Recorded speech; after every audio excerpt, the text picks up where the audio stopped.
So let's say, for the sake of argument, that all of the water levels around the world rise by let's say 5 feet over the next 100 years, say 10 feet by the next 100 years, and it puts all the low-lying areas on the coast underwater, right? Which, let's say all of that happens.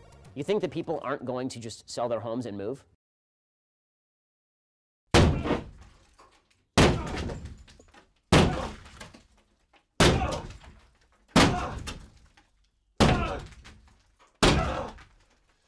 Just one small problem. Sell their houses to who, Ben? Fucking Aquaman!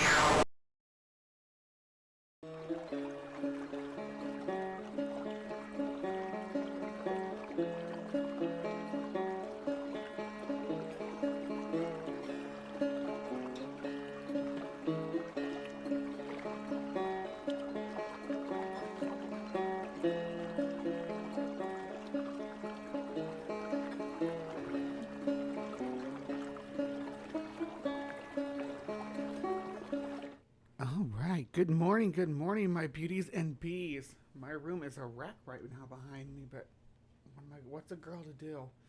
Got my closet with all my stuff fell down when I was digging for something. Anyway, good morning, my beauties and bees. Welcome to another installment of Live from the Hive, coming to you from Hive side on, actually, let me fix my camera because I'm looking blurry. And we're going to start this whole thing over again. Is that clearer? Yes, much clearer. And I'm actually going to close my closet too because that's going to bug me as well. So we'll put my clean clothes back in here. There we go. That makes me feel much more comfortable. All right. Okay. I'm in the zone now. All right. Welcome to Live from the Hive.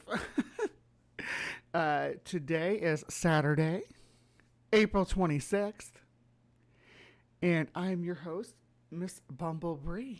It's been a week. Got sick like twice. I don't know what's going on. Getting headaches and sinus pressure and stuff, and terrible migraines. It's been I don't know if it's weather related. I should probably get some medication for it. But the show must go on. I can make it through this 3 hours if you all can make it through with me. I hope you did enjoy the monkey, Roger. In a world before monkey, primal chaos reigned. Yeah. And yeah, I know HM Bomber guy is coming at Ben Shapiro. So good morning. Well, you're beautiful too, Sandy. Thank you. I'm not really that pretty. I'm just getting much better at makeup. Let me say good morning to everybody though, because we have, Captive Desk was in here bright and early, and so was Sandy and Greg. Sandy, Dave, and Greg all here bright and early, closely followed by D. Good morning, D. Then Ember shows up. Roger, Melly, good to see ya. Native Atheist is getting their drink. There I am talking about my love buzz. And then we have some SpongeBob callbacks. Art thou feeling it now, Mr. Krabs? Yeah. Actually, we decided that I'm the SpongeBob. And then BB's the Patrick, and Ben's the Squidward. So we don't have a Mr. Krabs, but maybe someday. Good morning, Hecklek. My unfinished journey. Hello, everybody. It's good to see you all this morning. Bit out of it, but I will survive. It is spring, yeah. I did send you a video, I think, of the flowers blooming and stuff. Yeah, I think I did. And walking around and looking at all the blooming stuff that's going on. I probably have more of that to come in the next few weeks because the cactuses are blooming now too. So the Chihuahua Desert is awake. We're finding cool bugs in the pool too. So I'm going to have so many cool bugs. There's going to be so many cool bugs, taxidermy bugs and live bugs, and we're going to go out and see bugs. If Sushi is Gary, well, Sushi wouldn't be Gary. Barney's more like Gary. Barney is BB's cat. He's much more like Gary than Sushi is. Oh, goodness. Well, this week we did do some polls, right? As we are wont to do. Let's see what those polls show. Give me a minute to get them pulled up here. Where are you, polls? There we go. All right. We're going to start with the Cryptic Corner poll, but let's go to... We'll go this one. It's easier to navigate for me, so we're going to go to that one. And we're going to do this. Yeah, so this week's poll had the Beast of Busco, which is a giant snapping turtle from Indiana, Churubusco, Indiana. Yeah. Then we have the Yeti, a classic. The ape man or wild man of the Himalayas, right? We had Valiant Thor, which we'll circle back to in a second. Then we had Spring-Heeled Jack, the Victorian cryptid supernatural being, pre-Jack the Ripper kind of character that stalked the nights of London, and he apparently breathed fire and jumped incredible distances. Pretty badass, all things considered. But the winner was Valiant Thor. So Valiant Thor is an extraterrestrial that allegedly guided the U.S. Pentagon for years. But we'll get into that in the Cryptic Corner in just a moment. First, we got to look at how the polls panned out for the weekly weirdness. Now, as you can see, I've been focusing on two directions here. One is with the weekly weirdness is I really like lost forbidden history kind of stuff that's just like made up nonsense, like Tartaria, obviously flat earth and ice wall nonsense. The Mormons have a great one, Lost City of Zarahemla. So at some point we gotta revisit that. We've done it before, but I've become aware of more information since then, and there's a reason why there's an Indian riding a tapir, but you have to vote for that one to see the reason. And then we had, is my mouse dead? Oh, then we had Knights of Tartaria, which are again, Tartaria is the world before the last reset, which was in 1776 apparently in this mythos. And prior to that, there were these like solar charged knights or something. They're really weird. So we're gonna crack that egg open. And the new kid on the block was Charming the Serpent, where we're gonna look at the art of snake charming and how it's done and how and some erroneous claims about it. And yeah, we're gonna have a lot of fun. But what won this week was the psychic surgery, and why wouldn't it win? You're going to see just how bizarre and potentially dangerous this idea of psychic surgery really is. Because like any other kind of faith healing prospects, it's loaded with dangers of avoiding actual medical intervention when needed. Anyhow, you know that alarm means that it's time to move over to Cryptic Corner. So, yeah, I think that's all I have to say about everything so far. I will see you guys over in Cryptic Corner in just a moment.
Hello, hello, my beauties and bees, and welcome to another installment of Cryptic Corner, where we explore the unexplained, the supernatural, the paranormal and hidden, the mysterious, the alien, the accursed, and the forbidden. I'm your host, Miss Bumblebee, and today we are looking at a mysterious figure from U.S. history, which is not something common we see here in Cryptic Corner. Let me know if I need to bump my volume up a little bit. It looks a little low. How's that? Is that better? We can fix that in post. Thank you so much. My Unfinished Journey 222, Hail Nero, Hive Sign, and the resets. And Ember's talking about the resets too. But Ember's more interested in the Zarahemla mythology from the Mormon tradition. Where is Zarahemla? Where is Zarahemla? Try this again. Face. Where is Zarahemla? You have to vote on the polls to find out. All right. Maybe we will find it. Now I'm peeking. Damn it. Everything in moderation. Now I'm not peeking. Right? Right now it should sound decent. Oh goodness, I can't catch a break. Good morning, Maya, though. Thank you for letting me know. And Tilting Windmill, good morning, good morning. So, as far as Cryptic Corner goes today, we are looking at a figure from U.S. history, or allegedly from U.S. history. This character's name is Valiant Thor. And there's a lot to unpack here. But instead of me just rambling on about it, as I tend to do if just given the free reign, I decided to go ahead and have, let's see, hopefully this one's the right one.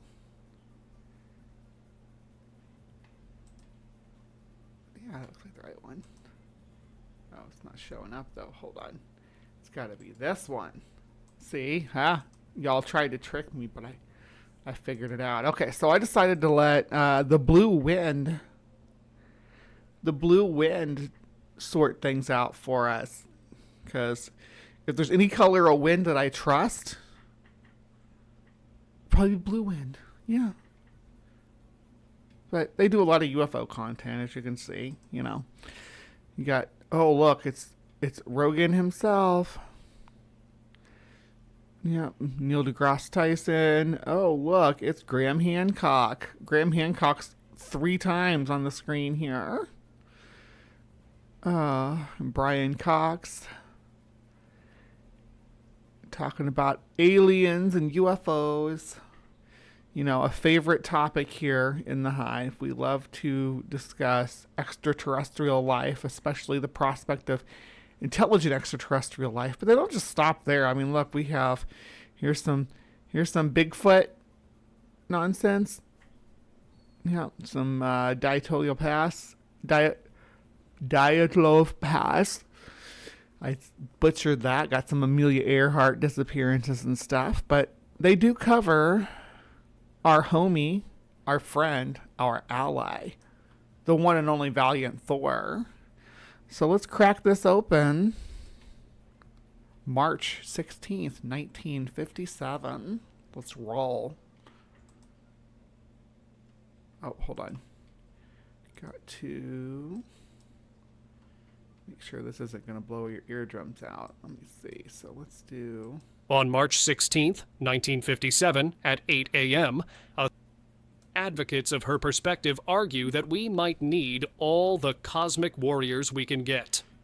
Now, let's delve into Dr. Frank Strange's. What are you doing? You jumped way ahead. On March 16th, 1957, at 8 a.m., a 300-foot and before I can even get started here, Ember dropping these dropping these memberships, 5 gift memberships from Ember, and it looks like Leo Phileas got one. If you don't know Leo Phileas, he actually 2 weeks ago now on we did a sting on cyber trucks in the military. It was pretty funny.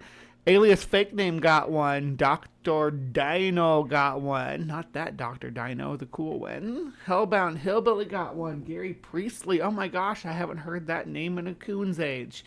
Good to see you, Gary. Good morning, good morning. Hey, Miss Non Sequitur. We're talking about Valiant Thor. I got 5 seconds in and it jumped all the way up to here, and now I gotta, yeah. Anyway, here we are. Let's go. Valiant Thor. Please, enjoy stomping across the screen with those big Bigfoot feet, or you can put the earth under the dome. You can, what else do we got? We got Mothman. We got a Loch Ness monster. Got some bugs. We got the wasp, the spider, and the mantis, and then we have the pride moth, which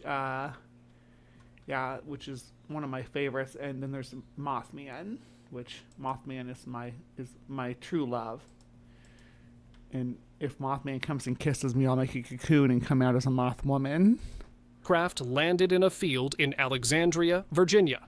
2 local police officers arrived to investigate.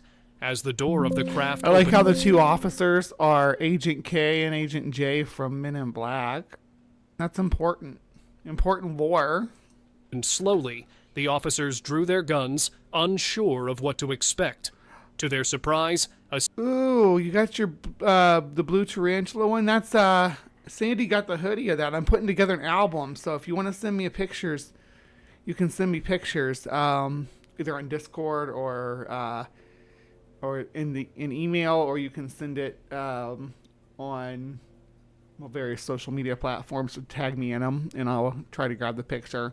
But I'm making an album of people with the Hive merch to run my little ad with. So hopefully it fits good and that the quality is good. I've heard so far good things about Fourth Wall. Mostly I've been getting orders for just the t-shirts, which is great because that's the one everybody's always most worried about the quality on.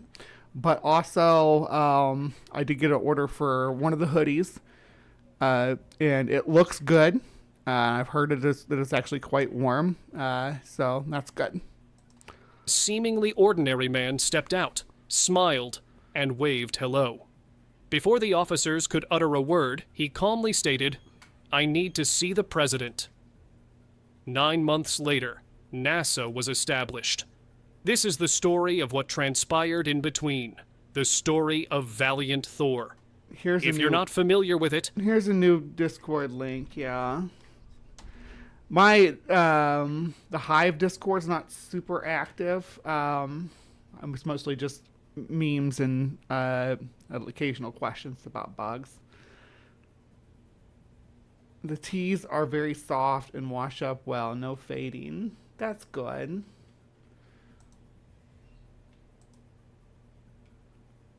Now I'm distracted by stuff in my social media feed. Bree, get your shit together. You're in the middle of a show. But does Miss Lemon? I'm going to check it. Okay. Just an invite to one of the streams. Buckle up for an incredible ride. In the fall of 1957, the Soviet Union launched Sputnik 1 and 2, the first artificial satellites to orbit the Earth. This took the United States by surprise and instilled fear in the American public. Worried. So weird to be afraid of a metal ball with antenna on it floating around in space, but I guess that's, it's the unknown that's the problem. But we got a good old Valiant Thor is going to save us from the Russians. Where is he when we really need him? Because the Russians are controlling our government now. That the Soviets could launch an attack from space. The U.S. military felt embarrassed by their technological lag. In response, President Eisenhower demanded action. On January 31st, 1958, they had a von Braun up their sleeve, though. NASA did. Yeah, NASA's totally like aliens, not not German rocket scientists for sure. Yeah. The United States attempted to launch the Vanguard satellite, but it exploded shortly after takeoff. The space race was not going well for the Americans. Eisenhower urged Congress to create an... So, speaking of space race and everything, next week, I do want to talk about on Bree's Bestiary, the Albert program. So that may be a little bit longer than my usual Bree's Bestiary because the Albert program is kind of near and dear to my heart. I know more about it than most people should. I know more about animals in space than most people should. But I think that it's an important... a lot of people talk about Ham, the chimp, but there were a lot of Alberts before Ham came along, so we'll discuss that next week on Bree's Bestiary. If I gotta remember to write it down to do it, but I've been putting it off, and I think now's as good a time as any to talk about shooting little monkeys into space. Agency to manage U.S. space efforts, leading to the formation of NASA in July 1958. While the Soviets initially dominated the space race, the U.S. quickly caught up and eventually surpassed them, thanks in part to NASA's innovations. Did they, though? Is it the moon thing? Is that what you're appealing to? Oh, the moon? Because I think the Soviets beat us at everything else. Right, first a satellite in space, first living thing in space, which is they put Laika in space, which is the dog. They put the first person in space, Yuri. What was his name? Not Yuri Geller. That's the. Hold on, I gotta look it up. It's gonna drive me crazy. I know his name, but it's slipping me. Yeah, Yuri Gagarin. Yeah.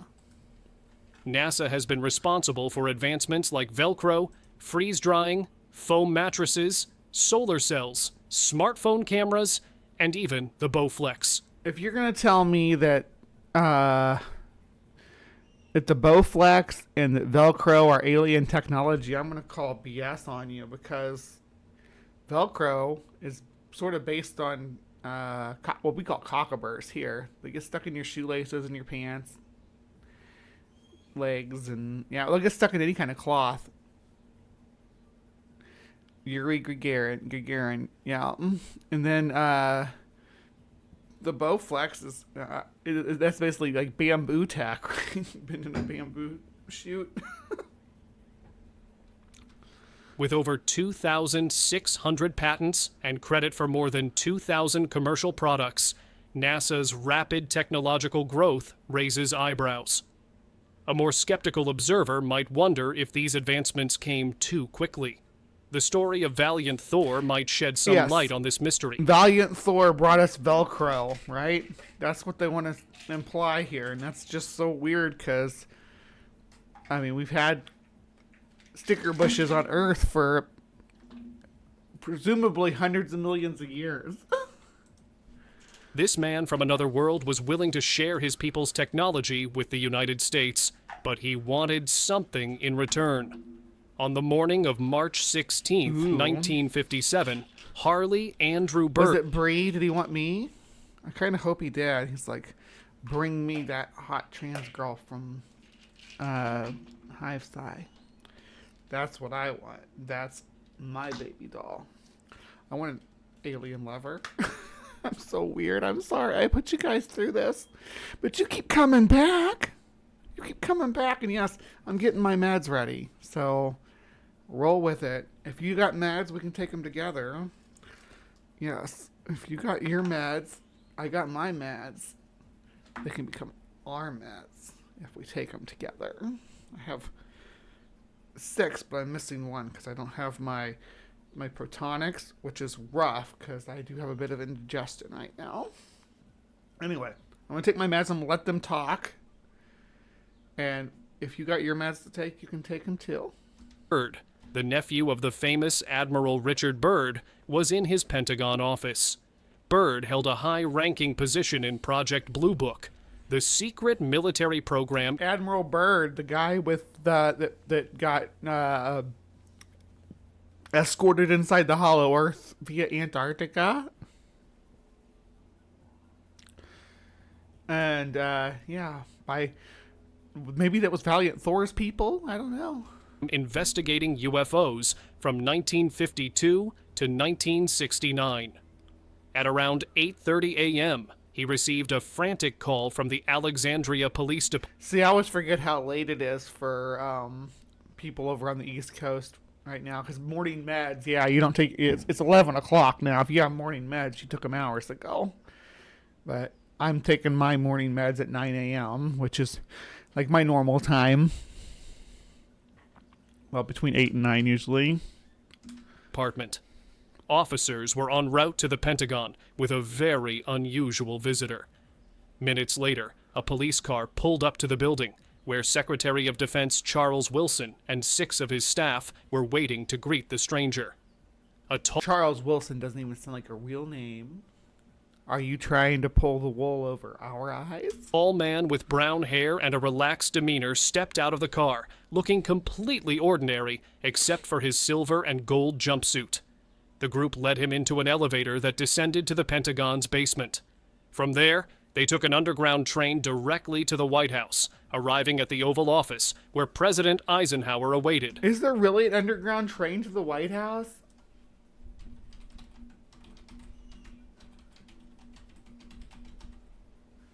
Underground train, White House. The White House tunnel system, but there's no train, is there? Yeah, Washington, D.C.'s secret subway system. Oh, goodness. The subway, So there's like a subway system. That's neat. I didn't know it went go to the White House. I assumed that there was, between the Pentagon and various government buildings, because presumably there are super defended barracks and bunkers underneath the Pentagon, one would assume. "What's your name?" the president asked. "Valiant," he replied, or simply, "Val." "Where do you come from?" Eisenhower inquired. "I come from the planet your Bible calls the morning and evening star Venus," Val stated. Hell yeah, we were just in Venus just a couple weeks ago, remember? What was that? The Venus. I don't think we've cut it yet, though. So it'll be like the full... Yeah, it was the April 5th. So just a couple weeks ago. We were... Oh, no, we don't want to do that. We were... Here, I'm going to pull it up and drop it in the side chat.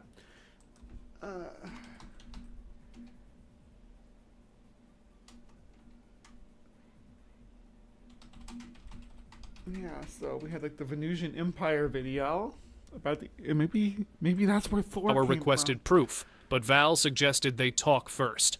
He explained that Earth had been quietly monitored for thousands of years, but after the invention of the atomic bomb, his people felt it necessary to intervene. Val was sent by the High Council, which represents a coalition of intelligent species across multiple planets. Wait, are you saying that I can get into the White House if I just show up in a silver jumpsuit, and say that High Council sent me to talk to the president? I have an idea.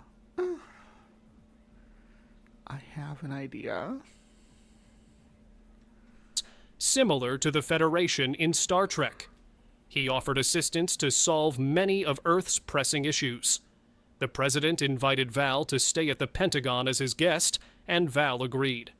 Eisenhower also asked Val to join a gathering at Howard Menger's house in Hive.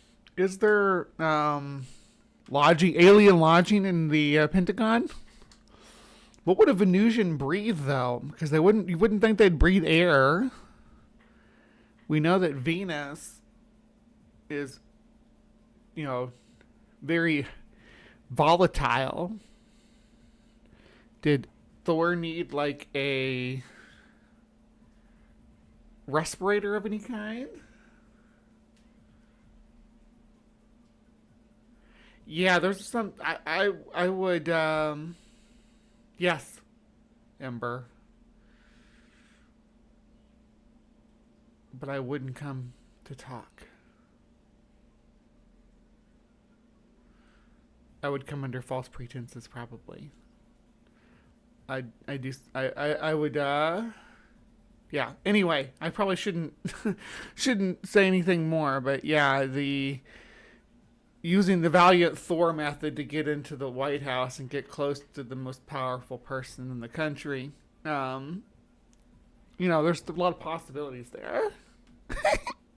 Bridge, New Jersey, where researchers and scientists discussed UFOs. Val consented and Fire in the requested to sky. bring his crew along. During this meeting, something unexpected occurred, documented by a young Air Force photographer named August Roberts, who captured images of Val and his crew. Val and his companions, Don, Jill, and Tanya, wore regular human clothes, while the military took a keen interest in Val's spacesuit, dubbed the Miracle Garment. Despite its size, it weighed only 6 ounces, including a pair of boots, and proved indestructible. Military personnel shot it, poured acid on it, and even attempted to drill through it with a diamond tip, but they couldn't leave a mark. At Howard Menger's house, I need to get some stuff that's made out of that. So I'm going to become a vigilante. Yeah, be completely bulletproof. Then, then my visit to the White House. Even though during the Trump administrations, the Mar-a-Lago becomes the president's quarters, but whatevs. Val presented ideas on how to end world hunger, cure diseases, and eliminate war. But he emphasized the need for all nuclear nations to disarm. Eisenhower, however, felt mankind wasn't ready for such radical changes. It was then I think the nuclear weapons were the radical changes, though. I mean, if you think about it, that's when things really started going south pretty fast. And not to say that things were great before that, but like death and destruction on a more genocidal scale. Val realized he couldn't accomplish his mission alone. He needed an ally on Earth who was open-minded enough to help sway world leaders.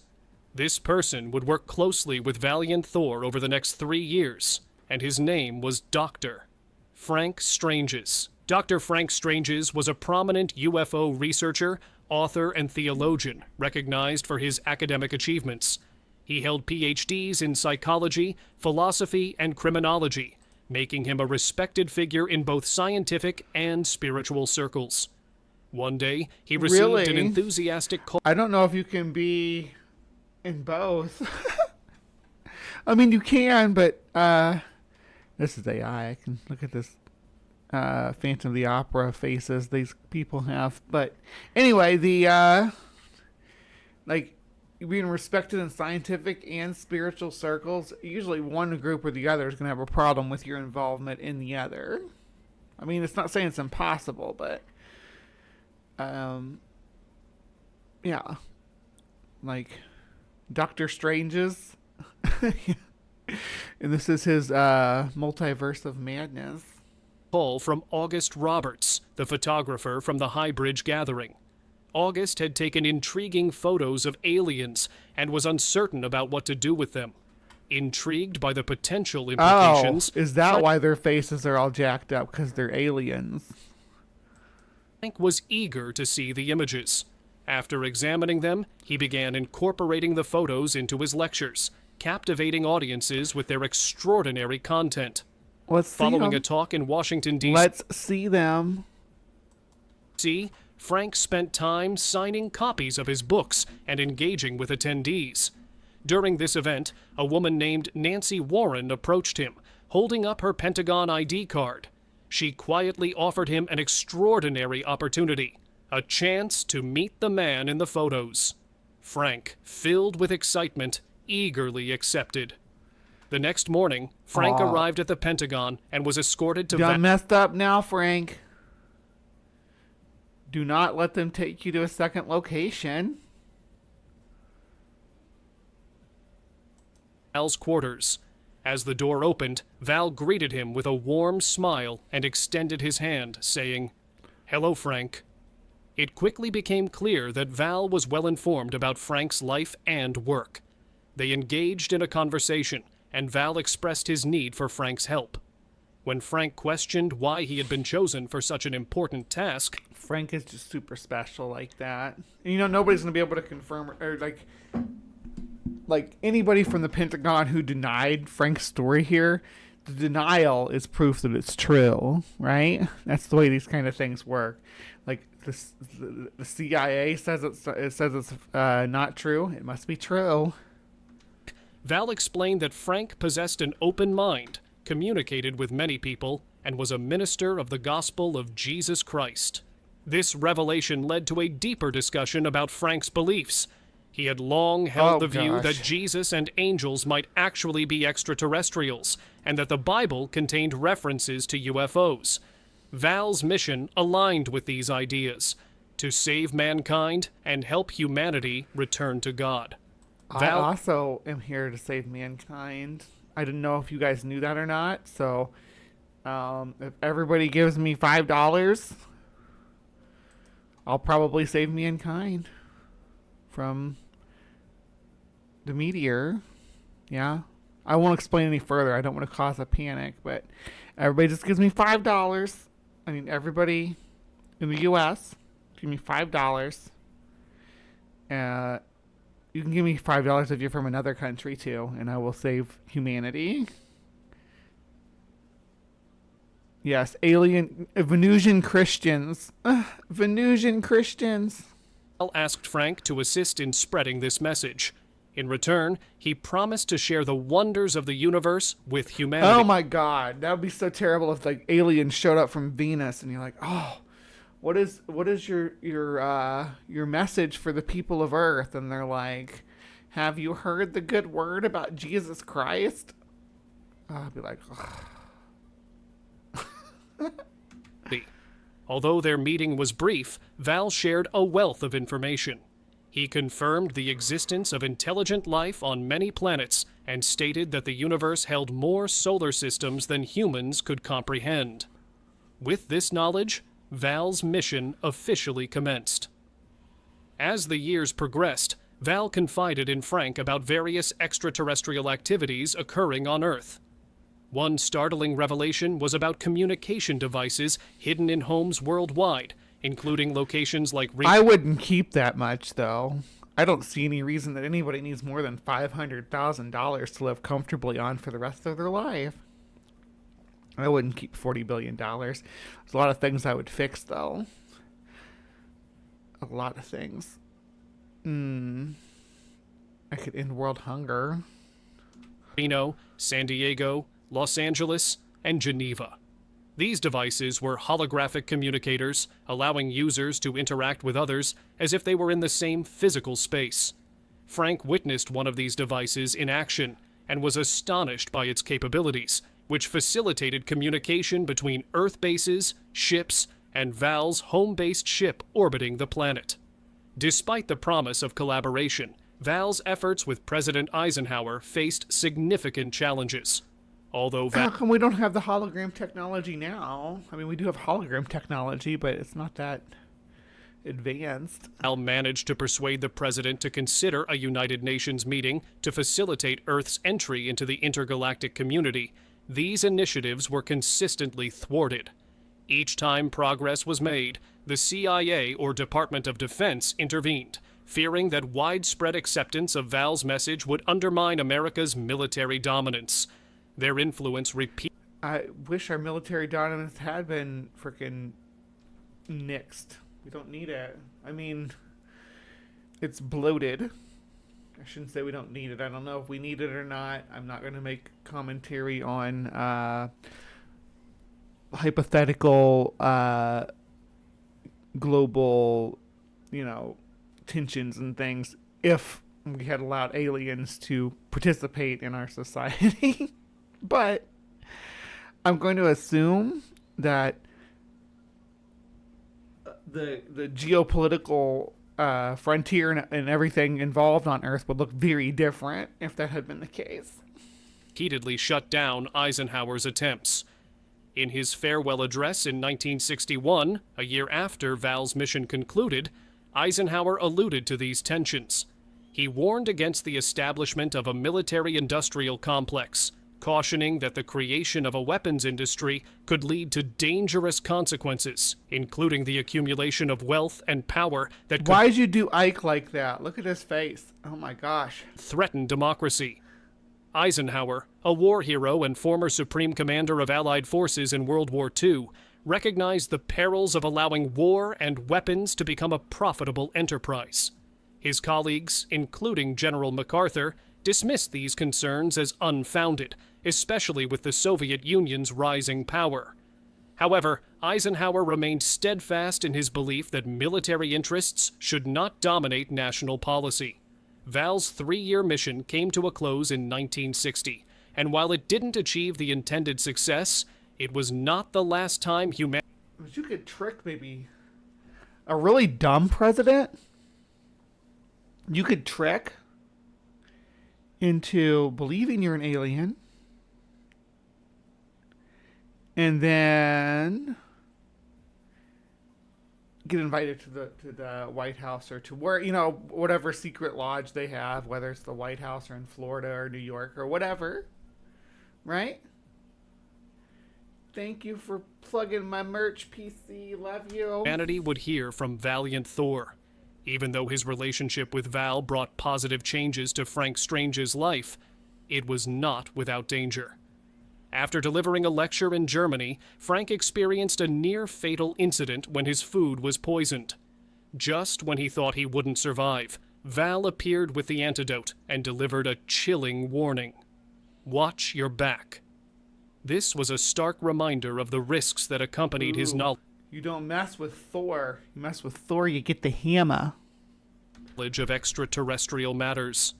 A few years later, while on his way to meet Val, Frank was violently ambushed. He was forcibly shoved into the back of a car and taken out to the desert, where he was nearly beaten to death. Just when it seemed all hope was lost, Val and Dawn arrived, saving him from certain doom. On his honeymoon, Frank faced another... Frank's got that main character complex down pat, right? ...harrowing situation. A mysterious black car aggressively ran him and his wife off the road, resulting in serious injuries that broke his neck and hips. He was hospitalized, teetering on the brink of death, when Val appeared once again. With a simple gesture, Val healed him instantly, allowing Frank to walk out of the hospital that very day, fully restored.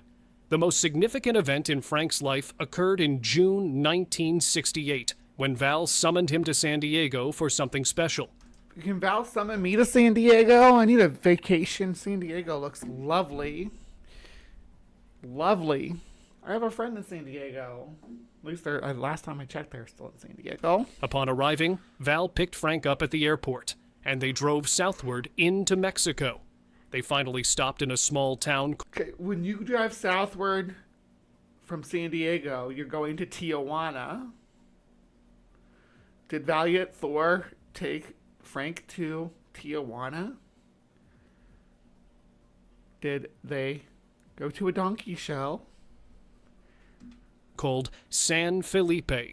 After parking behind a restaurant, they walked along a rocky path leading to the beach. It was then that Frank's eyes widened in awe.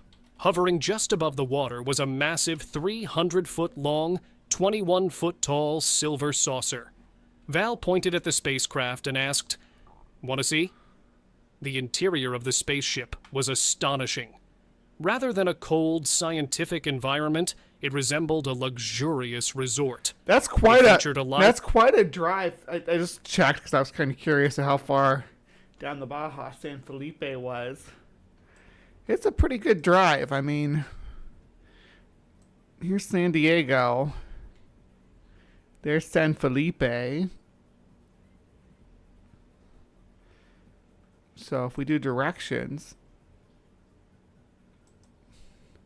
from San Diego and see how long he was in the car with. Yeah, it's like a 4.5 hour drive, so It's not nearly as long as I thought it was going to be. Takes you out to Mexicali first. Okay. Library, gym, dining hall, and media rooms. After receiving a comprehensive tour, Frank was shown to his room. He described the floor as feeling like a thick cloud, molding to the shape of his foot with each step. There were no corners or right angles. The design felt organic and harmonious. That night, Frank experienced some of the most restful sleep. See, that's like the opposite of SpongeBob's house, which is round on the outside, but you go inside and it's all corners. He had ever known. The next morning, Val took Frank back to the San Diego airport, but the experience left a lasting impression on him. As the years rolled on, Frank began to incorporate these extraordinary experiences into his lectures, fervently attempting to share Val's message with the world. In 1967, he published Stranger at the Pentagon, a book detailing his time with Val. This work included numerous photographs of Val, flying saucers, and a plethora of strange phenomena. Frank broke down the advanced technology he had encountered, discussing types of propulsion. Actually, hold on, I want to look at that. Frank broke down the advanced technology he had encountered. Okay, here we go. Yes! You guys know I love maps and stuff like this. So, let's have a look. Master's quarters is huge. Takes up more than a quarter of the spaceship. And there's a library. The library's smaller than the bedroom, but maybe everything's on like, I don't know, laser disc or something. I don't know. Lounge. Officers' quarters. The officers have less combined space than the master's quarters all in one. Rest area. Laboratory. There's an auditorium, which is about the same size as the master bedroom. And the control room's in the middle, and there's a power plant off the control room. Oh, let's see. It shows this with 3 levels: workshop, second level, top. So this is not even the whole picture. There's more layers. It's like an onion. It's like an ogre. Discussing types of propulsion, anti-gravity systems, and more. He even included a diagram of the spaceship itself. Although Frank Strange's passed away a few years ago, the legacy of his experiences continues. Valiant Thor remains active, with his ship, Victor 1, reportedly parked and cloaked on the shores of Lake Mead, east of Las Vegas. Several thousand people are aware of Val and Victor 1, including about 2,000 government employees. A few scientists have even been on board, and the book ends with a message from Val. In short, he says we should be kind to one another, be open-minded, and spend more time in the service of others. Treat people as you'd like to be treated. Val is describing Who decided to name the ship Victor? Did Val name it Victor? Victor the Venusian? Val and Victor of Venus. Val and Victor of Venus. Nice. Rule. It's nice to know the golden rule applies no matter what planet you're on. So if you're watching this and have access to one of those communication devices, do us a favor and let Val know. We need him more than ever. Valiant Thor has emerged. I mean, you're not wrong. As one of the most requested topics on this channel, and the reasons are clear. His story is packed with intriguing characters, intense action, and an uplifting message. However, there's a significant complication.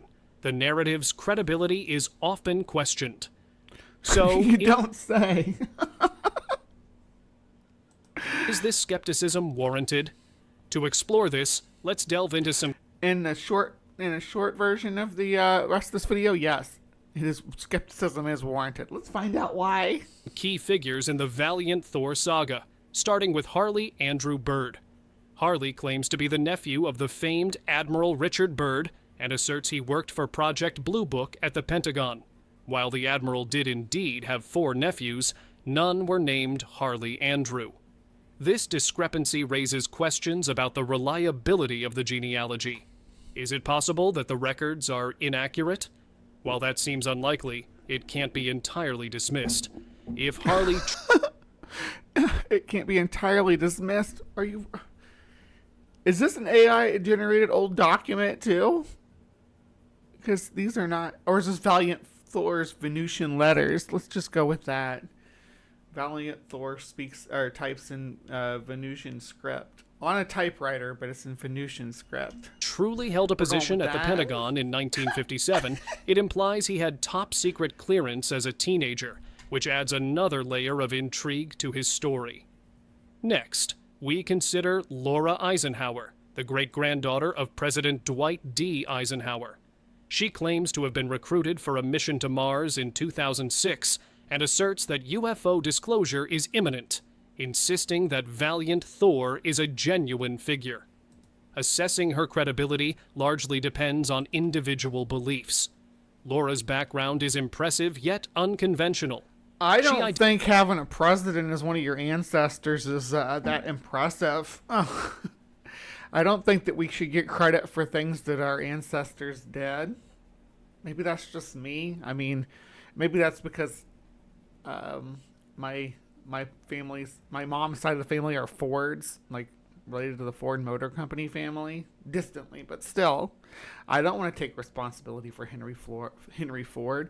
Then I'd be like saying, hey, you know how you all have to work 40 hours a week, 5 days a week? Yeah, sorry, that's my fault. I'm not doing it. I'm not doing it. Nope. Plus, he was like a Nazi.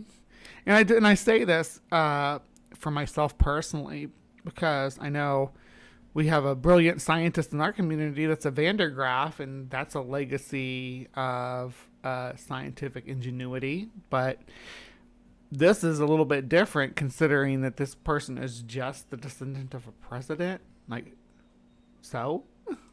Identifies as an intuitive astrologist, global alchemist, cosmic mythologist, guardian of the organic ascension timeline, and opener of natural stargates. That's quite a resume. If her assertions about impending danger hold any truth, advocates of her perspective argue that we might need all the... Sure, you're brilliant. So I'm to believe that someone named Dr. Strange met someone named Thor and they visited a magical location together. Why does this sound familiar? Or they got together to talk about Loki. Cosmic warriors we can get. Now, let's delve into Dr. Frank Strange's, the primary source of the Valiant Thor narrative. The core of the Valiant Thor story is found in Strange's 1967 book, Stranger at the Pentagon. Interestingly, Val's arrival is said to have occurred a decade earlier. During those intervening years, Frank published multiple other works on UFOs and produced documentaries. Yet there is no mention of Valiant Thor until 1967. Some might suggest that Frank was simply biding his time to share this particular story. But this leads us to scrutinize the credibility of the messenger. Strange's claim to hold 3 PhDs from 2 institutions. However, one of those colleges is non-existent, and the other does not offer any PhD programs. He also stated he was the deputy... Bro is just calling himself doctor. That's lovely. Director of the California State Marshal Association, a position that appears not to have existed either. These inconsistencies prompt skepticism regarding his credentials. Do they now? Do they prompt skepticism regarding his credentials, being the fact that he doesn't have any? Is that, I mean, oh my gosh, is that a big shocker? Thank you so much, my unfinished sock. Don't take credit for what you didn't do. Exactly. Additionally, the narrative in Stranger at the Pentagon closely mirrors the plot of the classic sci-fi film The Day the Earth Stood Still, which also involves an alien visitor promoting peace and warning against the dangers of nuclear weapons. In Frank's retelling, however, he emphasizes a strong... That's the one... Keanu Reeves was in the remake of that. I don't know. It's been a while since I've seen it. I can't remember if it's any good or not. ...religious angle, infusing the story with themes of divine will and the power of Christ. Given that he was a preacher and Christian evangelist, this blending of extraterrestrial and spiritual themes aligns with his background. His goal Yeah, but it aligns with making me doubt anything he says. If he's evangelizing. been to engage non-believers with a familiar concept, the notion of aliens, ultimately drawing them toward Christianity. The idea that extraterrestrials can enhance any story resonates with some audiences. When it comes to the photographs of alleged aliens that accompany Frank's narrative, their authenticity remains uncertain. These images could depict an alien delegation advising the President of the United States, or might simply show people at a casual backyard It looked like AIs to me. Oh, maybe you're talking about a different picture. gathering. To date, no one has come forward to identify anyone in the photos, leaving their provenance in limbo. Thus, while they cannot be definitively debunked, they also lack solid verification. The entire story of Valiant Thor is certainly outlandish. Yet The Doctor Strange from the MCU actually has credentials. He's a surgeon, though, so that's what his doctorate's in. it's worth noting that Frank Strange's maintained consistency in his accounts throughout the 40 years he spent lecturing on the subject. Following his passing, numerous individuals have surfaced claiming connections to Valiant Thor, or even asserting that they are him. In fact, Val has even acquired an author page on Amazon, furthering the mythology. What if I'm Valiant Thor? Right? They'd never suspect me. Just put that in your pipe and smoke it. By publishing his own books. This persistent interest in the Valiant Thor story, along with its mix of credible, questionable, and outright fantastical elements. You've given me nothing credible. What are you talking about? It's all incredible and falsifiable and debunked. Keeps the narrative alive. Valiant Thor's story resonates with many people because it combines elements of science fiction and the possibility of life beyond Earth. The idea that an extraterrestrial being could engage with high-level officials. Yeah, I don't think Venus is it, though. That's my thing. Like, Venus? No. Venus is not. and share advanced technology sparks curiosity and wonder. It encourages us to ponder our existence and the vastness of the universe, raising the question of whether we are truly alone. At its core, Val's journey is not just about advanced technology, but also about a message of morality and responsibility. He emphasizes kindness and service, values that feel particularly relevant today. In a world often marked by division and conflict, these principles can serve as a guiding light. Val's insight... I always say that which moon is this? Shoot, it's looks like it was like petting its getting its cat's belly though, and that's what happened. challenge us to look past our differences and work toward a common good, reminding us of the potential for humanity to unite for something greater than ourselves. I'm just going to change my first name to Doctor. And then people will just assume. I wonder if Doctor Strange's doctorate is a Kent Hovind style doctorate. Yeah, like from a trailer in a desert. The skepticism surrounding Val's story is Thank you, Robert. Yes, Europa. Yeah, Europa was getting its cat's belly, and yeah, well, we know what happens there. Understandable. Yet it reflects a broader cultural fascination with UFOs and the possibility of extraterrestrial life. For centuries, humans have shared tales of encounters with beings from other worlds, whether in ancient texts or modern media. This ongoing interest highlights our deep-seated desire to explore the unknown and seek connections beyond our planet. Films, books, and documentaries continue to ignite our imagination, leading many to consider the idea that we are not alone. Frank Strange's account fits into a larger genre of UFO literature, where numerous authors have claimed encounters with extraterrestrial beings, often sharing messages advocating for peace and cooperation among humans. This theme... That's just not in human nature, though. We're awful, divisive creatures who are constantly at conflict with each other. So we are no way, shape, or form ready for an actual other to appear on the scene. Now, an other might bring us together as a species, but we're not going to be kind to that other. Unless that other dominates us, which is a whole nother can of worms in itself. Resonates deeply in today's world, which faces significant challenges, including conflict, poverty, and environmental issues. The narrative surrounding Valiant Thor serves as a reflection of our collective hopes and fears for a better future. The community of UFO enthusiasts and researchers is diverse, with individuals sharing experiences and insights in a quest to understand these phenomena. Some advocate for an open-minded approach, while others emphasize the need for skepticism and critical thinking. This ongoing dialogue is vital in advancing our understanding of potential extraterrestrial interactions and what they might mean for humanity. So thanks for watching this video. Yeah. And so we still have a few more minutes left, and I wanted to go ahead and look at Valiant Thor's author page here on Amazon. All right, here is Valiant Thor. About the author. On March 16th, 1957, a strange craft landed in a farmer's field in Alexandria, Virginia. Oh, I guess I need to add that to the map. Let's add Alexandria, Virginia to the map.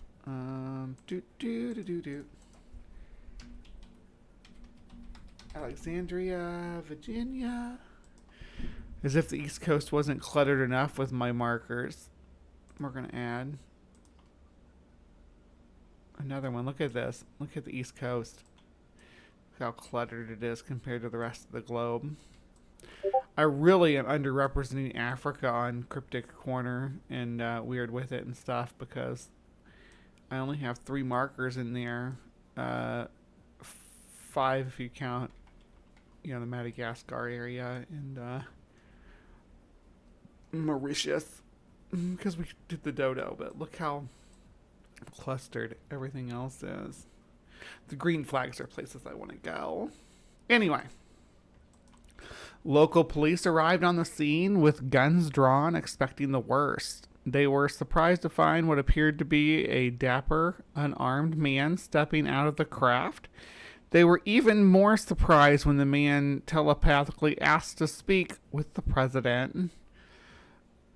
Over the next few days, the visitor would meet with President Eisenhower deep within the Pentagon. According to Valiant Thor, he was sent here by the Galactic Council to convince humanity to shy away from their use of nuclear weapons.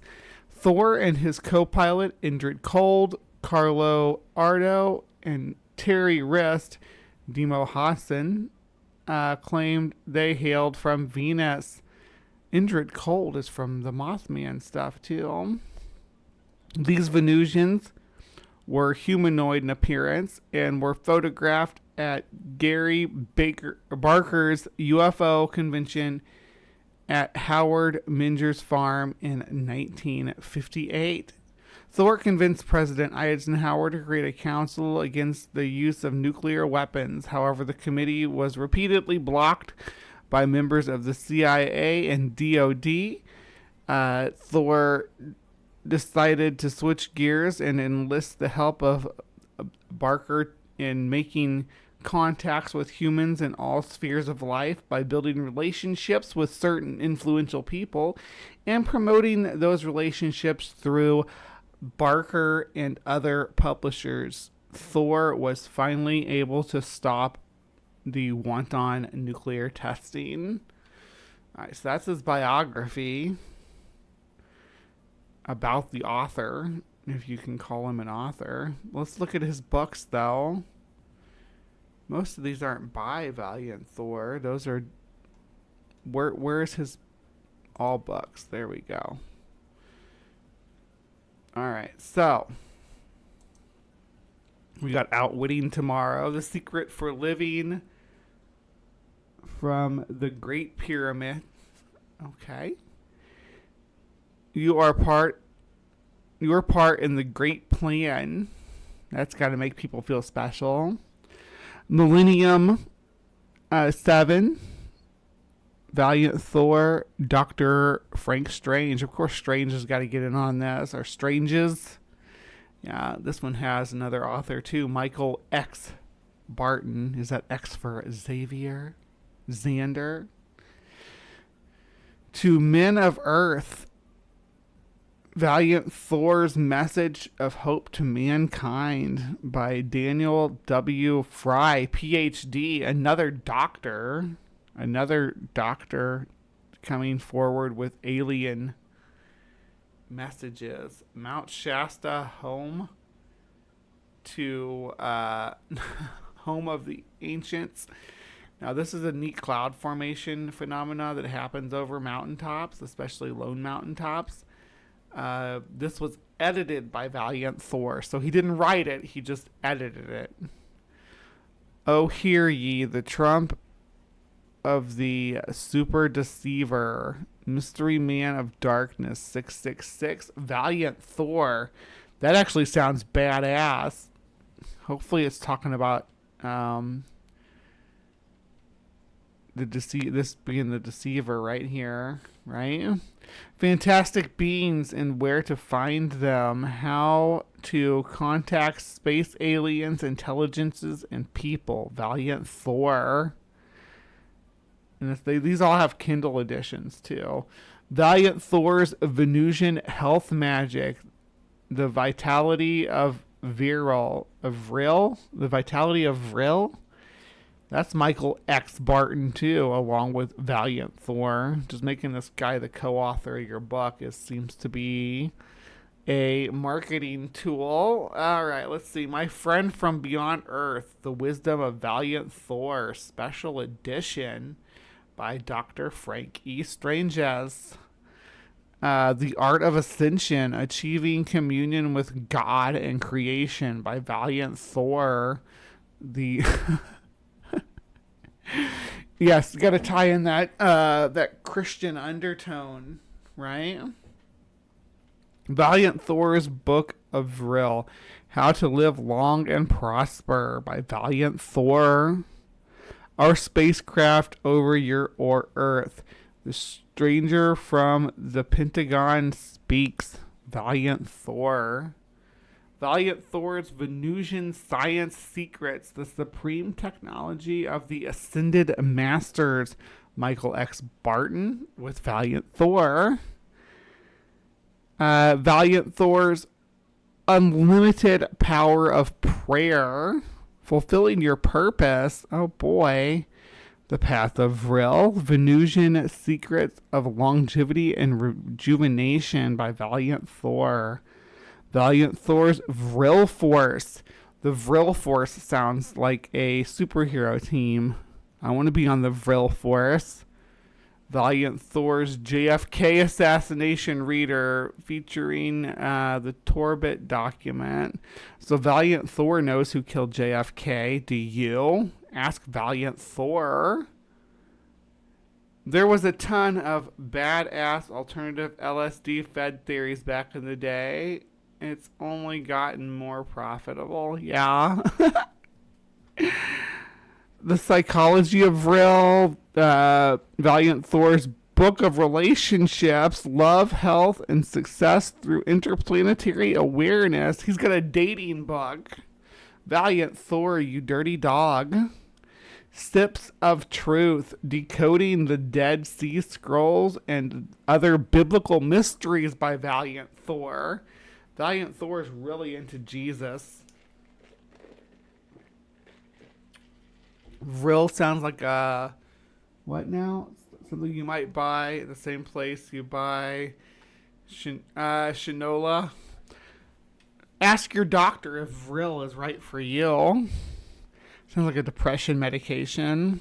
The Romance of Vril, Science of Ascension, The Impending Golden Age, The God-Men. Oh my gosh, these are getting way out there. Vril, The Key to Vital Energy. It's got a beautiful butterfly on the cover. How many books does this guy have? And apparently he just wrote them all. Look at this. It just goes on and on. On and on. So Valiant Thor is apparently a prolific author. How many books does it list? It should say at the top here how many there are altogether. 106 titles accredited to Valiant Thor. Yeah. So, I mean, that was brought to us by the Blue Wind. I'm actually going to subscribe to this channel because I didn't hate the presentation, and it looks like they unpack a lot of woo that we might be into here in the Hive. But that's going to wrap up our segment on Mr. Valiant Thor. What do you think? Do you think this was a grift? Do you think it was a real person? Do you think that there was an alien that visited the Pentagon? Do you think that Doctor Strange's, who's not a doctor at all, made all this shit up to get publicity and publish books? You tell me in the comments down below. Please remember to be kind, take care, and we will see you next time.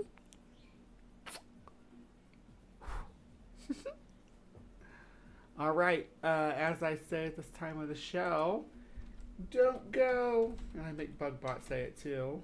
Don't go. You all can make Bugbot say it too if you want to help me out. You just put the exclamation point and say don't go, and it will make Bugbot say that. More show to come. Because we got some weirdness, weekly weird coming up. Here's the thing with weekly weird. I'm actually considering breaking that down. Oh, lost my earbud.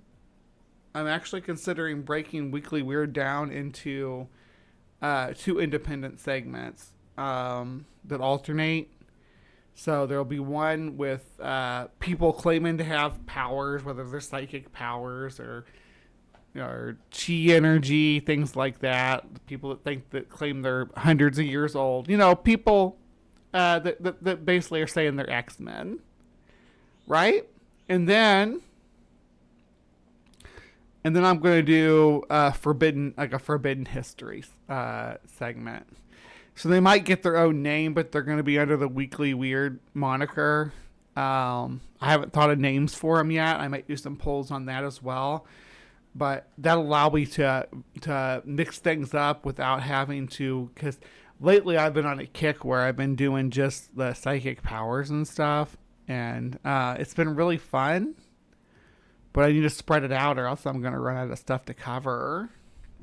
So we'll do some polls on that as well this week. So there's things that are going to be a little bit different as far as polls go. We'll still have the regular Cryptic Corner poll, but actually what we're going to have for the polls for the Weekly Weird, there's going to be this week there's going to be a poll for what we're going to call the new segments.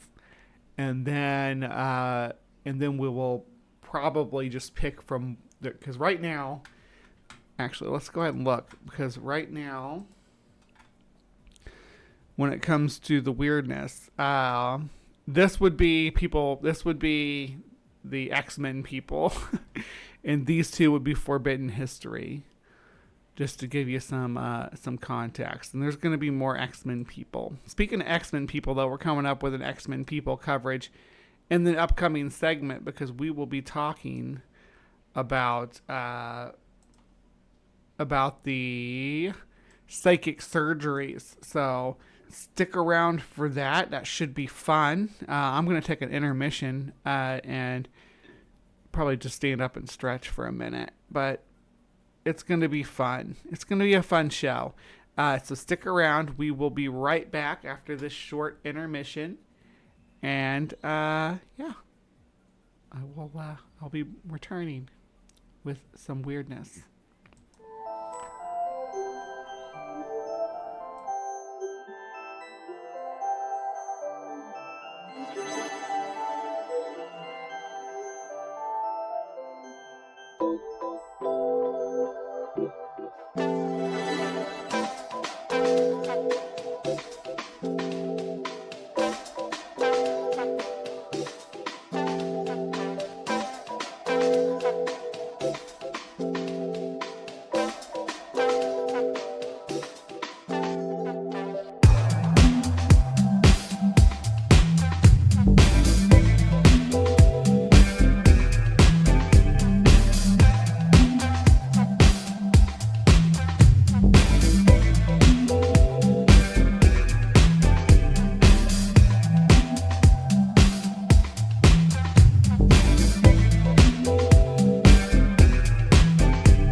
All right, hello, my beauties and bees. Am I blurry again? Why do I keep going blurry? It's so annoying. All right, let's do this again. Hello, my beauties and bees, and welcome to another little weird segment where today we're covering some more X-Men people. We've had pyrokinetics, we've had telekinetics, we've had psychic spies. Oh my gosh, we've had so many people. We've had people that live to be 400 years old. We've had people that commune with the dead. We've had people who channel angelic languages from the ether. But did you know that there's a medical practice that is also steeped in woo? Yes. No, I'm not talking about chiropractors. I'm talking about something called a psychic surgeon. So we're going to crack this open here and look at some of these claims. And we're going to discuss why things are problematic here.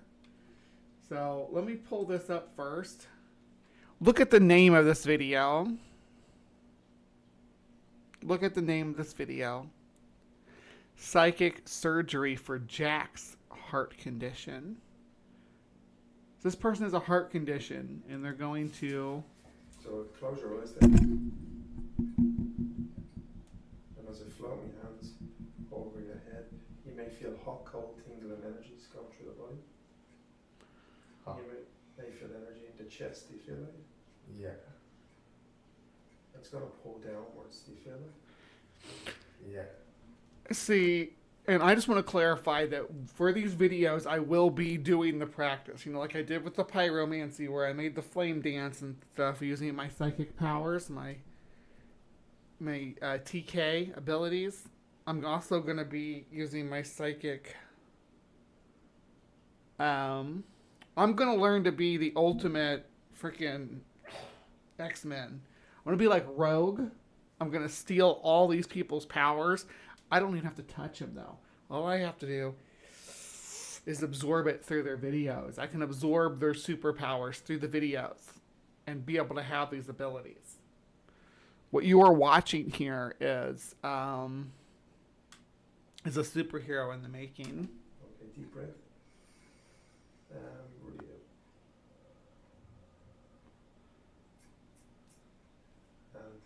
Gotta get rid of that yucky stuff. That's the heart condition I'm pulling. I'm extracting heart condition, throwing it away. You may feel cold energy coming in there. And you need to make sure. Is it ice coming? Freezing. Okay. You need to make sure that you lead your person with leading questions and you give them suggestions of experiences. No pain anywhere? That they are having.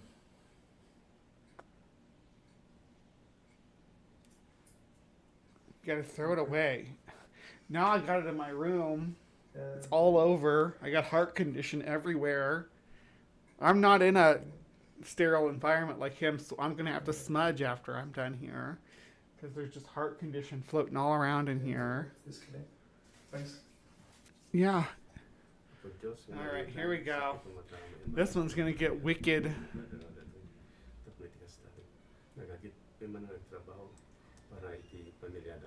Why is it so quiet? These are really old videos, some of them too. Look at him. He's burrowing into this guy's chest, or solar plexus.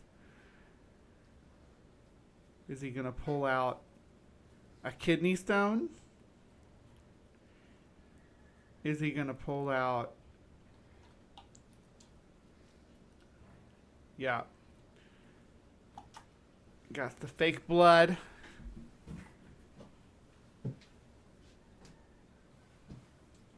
And it leaves no scar because this isn't actually his blood.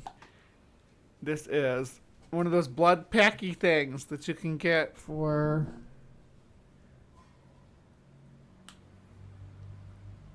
And he's just smearing it on his chest. There's no... Ah. Oh, wow. Magical. Magical.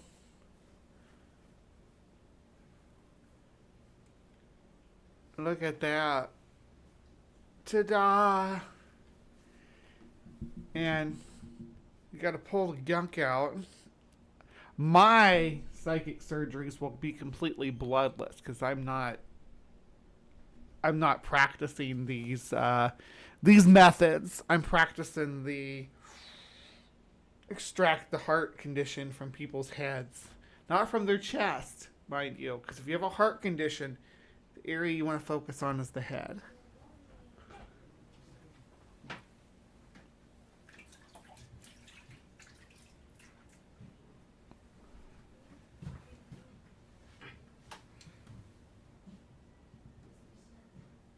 Yeah. Could be the chicken they killed in the yard for dinner, if you know the region. Yeah. You think it could be real chicken blood? I don't doubt that. And yeah, I think I could pull off a Rogue cosplay. I'm a little bit thicker than Rogue, but there are Dead Domain pulled off a Rogue cosplay, but they are a lot more fit than I am.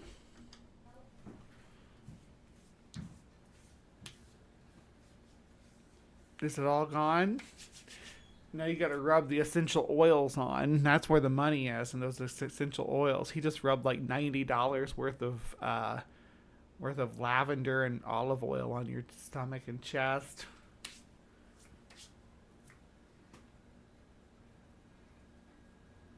You're a very good body worker, Wilson. And I'm not opposed to people seeking out alternative medicine. It's your money. Do what you want with it. But if people are offering alternative medicine in replacement to actual medical care, I have problems there, right? And Ben has problems there too. Ben is my roommate. He's a doctor, and he does a show called Medical Myths. If you haven't checked that out, absolutely go check it out, because they do cover a lot of stuff like this, and they talked about covering some psychic surgery nonsense too. But we will we'll revisit that in a little bit. But I just want to say that I try not to. I've been in the past very judgmental as a skeptic of people who practice or participate in spiritual or occult practices because of my jaded past. I spent like 10, 15 years doing paranormal investigations and attempting magic and stuff like that, and to no avail. So I was a bit jaded. But as I grow older, I start to recognize the benefits of ritual and the power of the human mind over our body. So, you know, having a positive outlook on things can make quite a bit of difference. So I'm not here to disparage anybody for participating in alternative medicine that makes them feel like they can go on, right? What my problem is and stems from, and I want to make this very clear, is people using this as a replacement for medicine, right? The people if you want to go to a chiropractor, fine, but don't let that chiropractor tell you your GP or your PCP or your osteopath is wrong about something, because that's where the danger is. But a good touch. Electricity. Yes, yes. But you very. Oh, that's good. Like crack like the glow stick kind of stuff and put it on the person's chest in a low light condition. And be like, oh, I'm pulling freaking this toxin out of these people. Ah, that's brilliant. That is so brilliant. Very good at touching and knowing where to go. I appreciate that yesterday.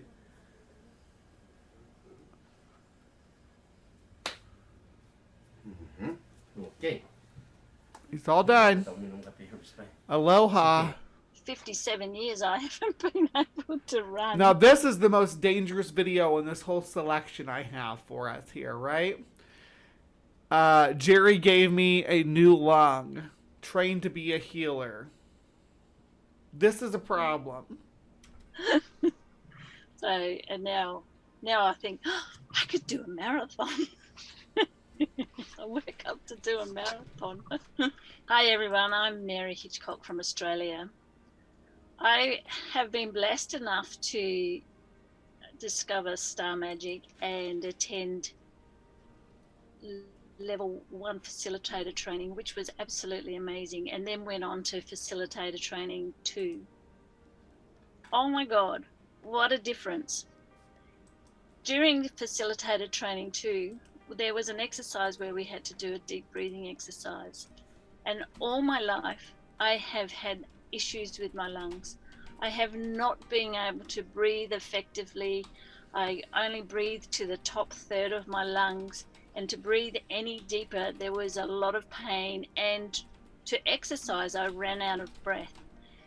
And I love to walk in nature. I love walking mountains. I love just being out in nature. And it was really difficult for me because I just kept running. So, as I mentioned at the start of the show, not at the start of the segment though, it's spring here right now. So there's a lot of allergens and the stuff in the air. And I'm stuffy and gross, but I'm having it light compared to my roommate BB, who had a terrible reaction to the onset of spring and ended up in the hospital for a little bit. It was pretty rough. But for someone to come along and tell either of us, hey, I can use magic to give you new lungs, that's just terrible. Running out of breath. And I have been to so many specialists, doctors, naturopaths, you name it, I've been to it, trying to figure out what was wrong with my lungs.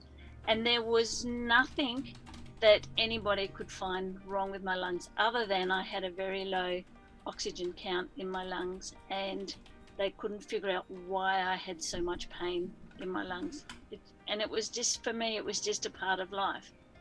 So even though that I had been to the doctors and been to specialists in regards to my lungs, was my SpO2 levels, or my oxygen levels in my lungs,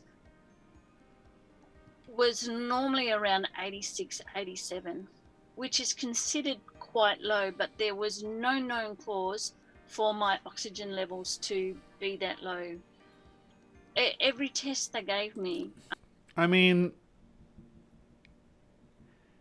I don't think that if that... this is where the problem comes in. If your doctor says, you know what, I can't figure out why your oxygen levels are so low. I mean, I presume that maybe, I did be presumptuous, but that she had have asthma or a COPD or something like that. I don't know. But then for some grifter to come along and say, you know what, I'm just going to give you some new lungs. And she's like, oh, okay, this guy gave me new lungs. And just like come on the internet and be like, yeah, I got new lungs from this magic psychic surgeon. No. Came back. There was nothing wrong. There was nothing wrong. And I was labeled as making it up. And, you know, all of just... I was got to the point where people just didn't believe what it was that I was saying. Look up John of God from Brazil. He got an endorsement from Oprah. He got arrested for SA and other crimes that he committed on camera. There's a Netflix documentary about him. Yikes. Maybe that's the one I'll do with Dr. Ben for the sting. I've been trying to talk Dr. Ben into doing a sting, and maybe we can do one on that. I actually had initially thought about doing this person, Jeanette Wilson. She's a psychic surgeon, healer person. Spirit world doctor, surgeon, work through Jeanette Wilson. And she's still out there running her grift right now. Right? These are from just months ago. Right? These people, this guy's in a wheelchair, paralyzed, coming to this woman for magical healing. It just, I'm not into that. It makes me mad. Sorry, not sorry. But the SpO2 levels were low, which indicated that there was something. Since having my energetic lung transplant, my SpO2 levels now sit at between 97 and 98. And that's the only thing that has changed, is the work that Jerry did on me. During the breathing exercise, I mentioned to Jerry that I actually couldn't do it. I couldn't breathe through it to do that exercise. And it was really difficult for me. And you I want Jerry's magic and muscles. Oh, look at these muscles, though. Look at the gun show that Bree's putting on for you. Maybe up here. Hold on. Ooh, yeah. I could be a healer, though. I don't need muscles to be a healer, do I? I can just lay hands on, or not even lay hands, just like woo around people's heads. And once I feel like I've done it enough, just throw it away. Just throw it away. And then I do it again. Throw it away.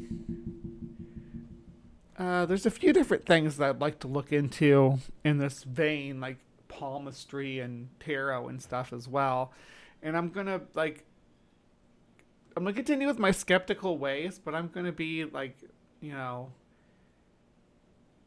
gonna try to be okay with the psychosomatic, or what I consider psychosomatic aspect of it, as far as how people relate to it. I'm trying to do better on that. I feel like I've been too judgmental in the past of people who do believe in stuff, where I'm just, instead of just saying like, oh, it's all BS, I'm gonna be like, well, this is the part of the practice that's dangerous.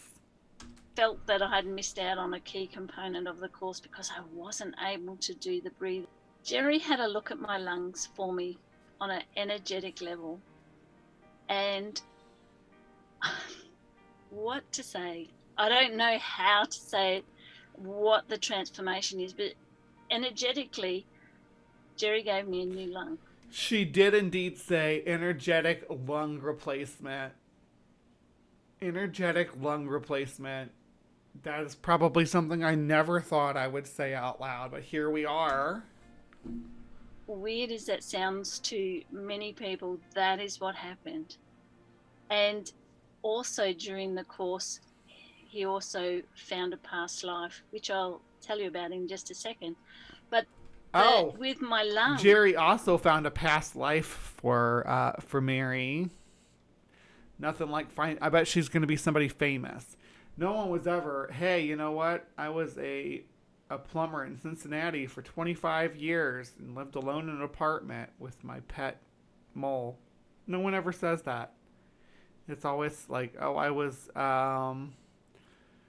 the squire for William the Conqueror or something like that, or I was Vlad the Impaler's mistress, or some stupid shit like that. It's always somebody, super important to history.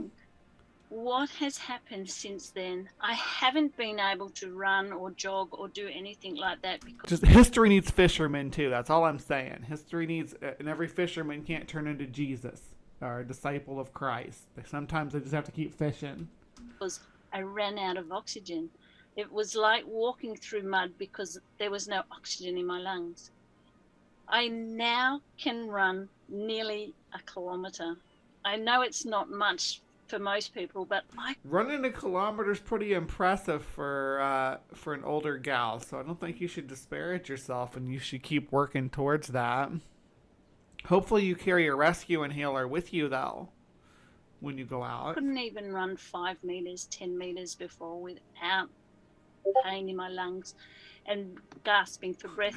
Ember says she was a random French citizen run down by carriages, by a carriage, apparently. Is that Discord going off? Thank goodness. I'm just gonna close it out.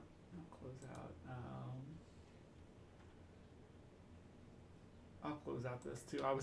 I just messaged Ben and told him we were talking about it's gonna trigger him. Because it hurts so much to be able to breathe. I don't know how Jerry did it, but it was completely life-changing for me.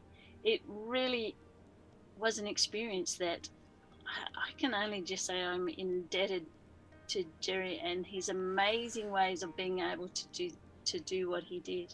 There's a lot of bottled water on set for this. I don't know. That's kind of, I don't know. If Red Book of Hypothesis, what are you saying here? If Red Books of Hypnosis, okay, hypnosis, I think is what we're saying there, that says, that say most of their clients just talk about living regular, boring lives. No one wants to hear about that, so they don't get published. Oh yeah, so it's not everybody who was the general in the army of Attila the Hun or something like that.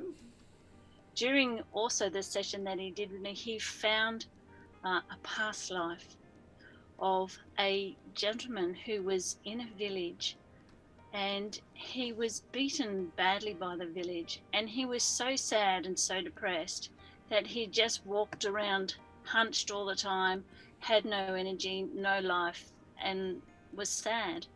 Yes, that's a good message for psychic surgery. The secret key is hydration. All my life, I have felt this really deep sadness, and I have not been able to get to the bottom of it.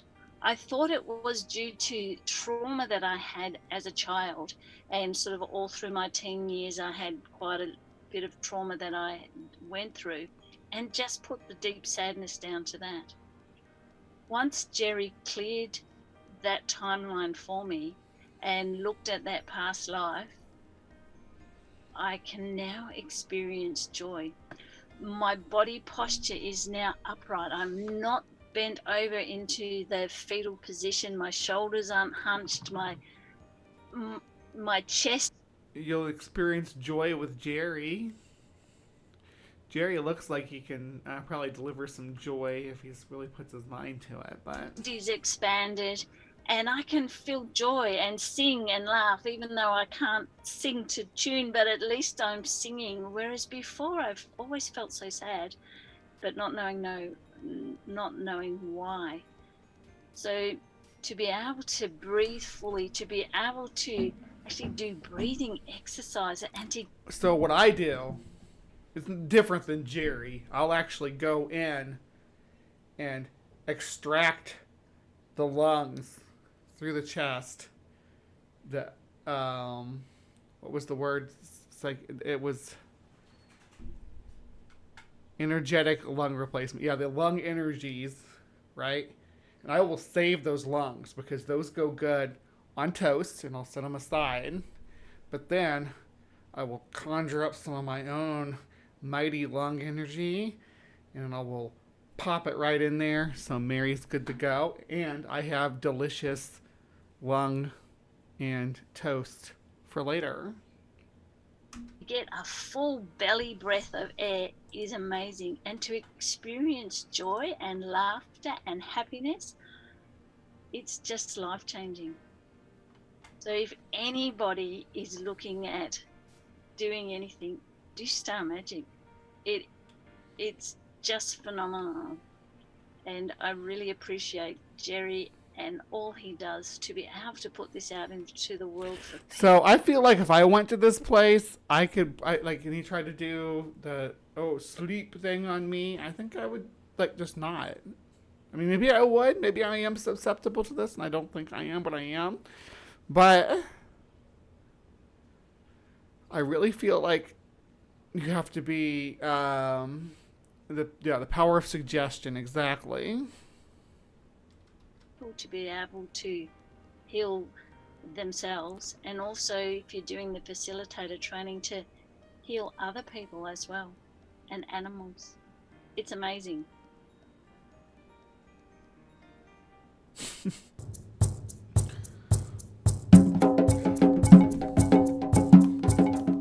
Oh man, I should got my bongos. We got some craziness coming here. Psychic surgery. Whoa, whoa, whoa, whoa, whoa, whoa, whoa. Hey, Okay, we're turning you down a little bit, buddy.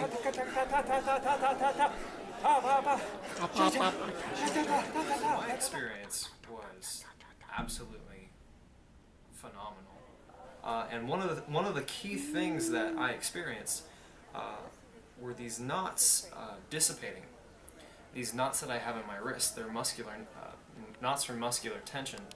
I'm and practicing. I've had this one in my left hand since 8th grade from playing guitar, and until maybe a few moments ago, I could only bend it like that, and then after the experience, I've got just a little bit more. So I need a shaker stick thing. On it, you know. I play guitar. Close to where it was before. My wrists are like freaking amazing.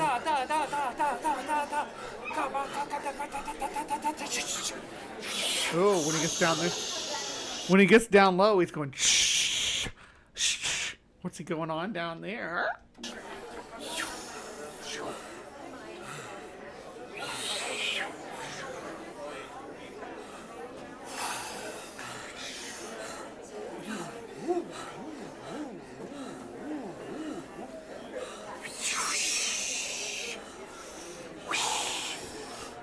I like the whoosh. It's like whipped cream. Is he putting whipped cream on his butthole?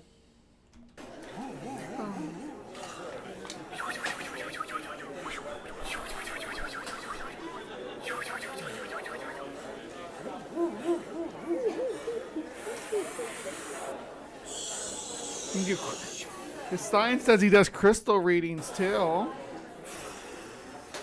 Ooh, he does all kinds of readings. I can totally lean into this. This is one of my special skills, to do like magical hand gestures like a wizard.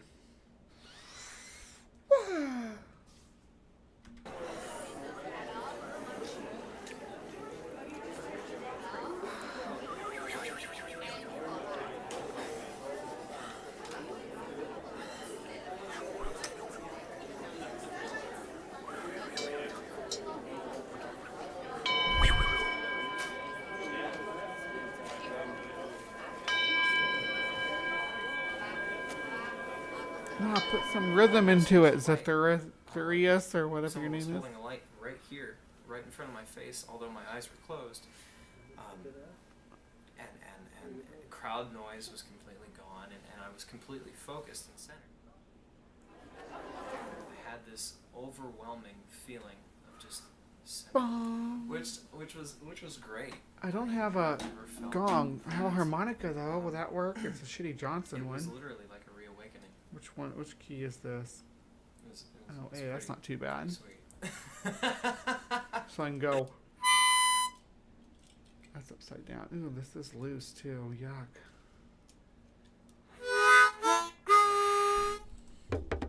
Fifth dimension healing. Let's do this. We gotta flash the lights on and off. Magical. I don't even know if this is a real person. I guess it is. I can see their chin and stuff down there. What are you gonna do, bro? Yeah, they're a real person. Oh man. It's gonna get messy. You already tell it's gonna get messy. Yeah, there's lots of dings in this. I don't know what that's about. It makes it sound like I'm getting messages though. Ding. Ding.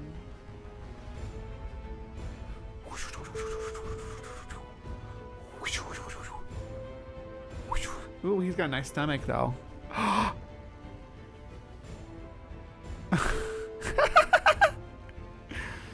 He's full of grenadine. Who would have thought? This whole time, our stomachs were full of grenadine and we didn't even know it.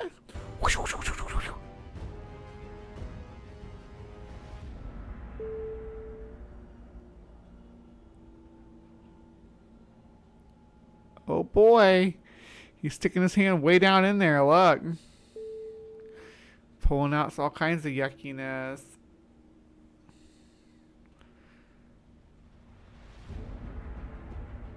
What's this? Because these are superpowers. I explained that these are basically X-Men walking among us. So he's got to have epic superhero music.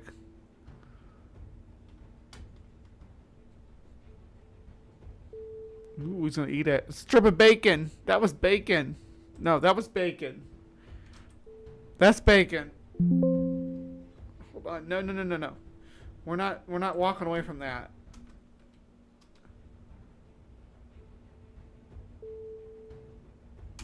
That is cooked bacon.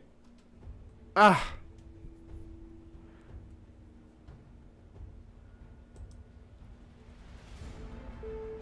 More bacon. Is that no? Yeah, more bacon.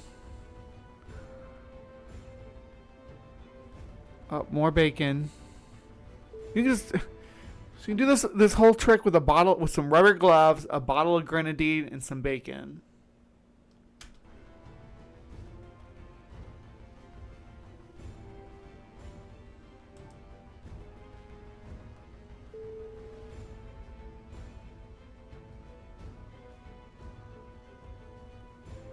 Is Ember, are you out here standing for crunchy bacon?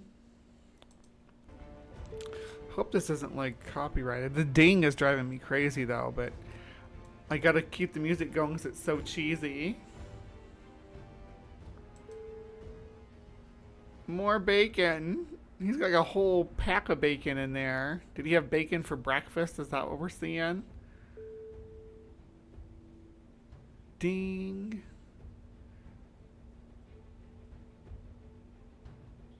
You need to watch what the other arm's doing when he's very expressively throwing that stuff away. You gotta watch what the other arm's doing, because there's a whole pack of bacon up that sleeve.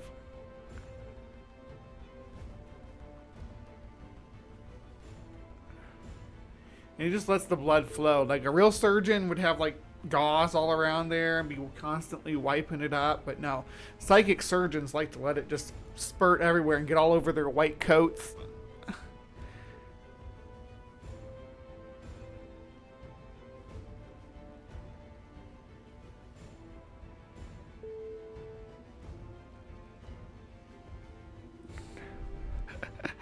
Oh man. And this is obviously like a bathroom curtain. Look at that. That's like a shower curtain. That's not a medical curtain. This is definitely in someone's bathroom. That's like a sink. A bathroom sink. Not. Oh my goodness. He's going to heal it up. There we go. Yeah, real surgeons are always like, I'm going to dig around in there and grab whatever I can get a hold of and yank it out. That's how you do surgery. All right. The seventh magician. Oh, back to, how do you say this? Zarathustra? Zarathustra. Oh, he's got the granola lady. Some didgeridoo. Didgeridoo.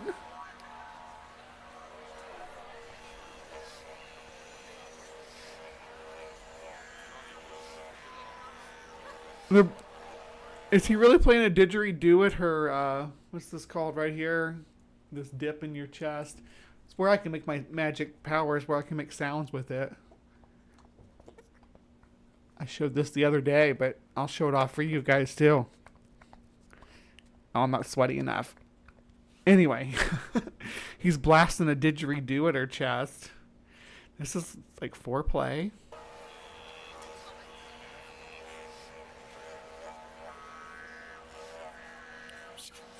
Zarathustra.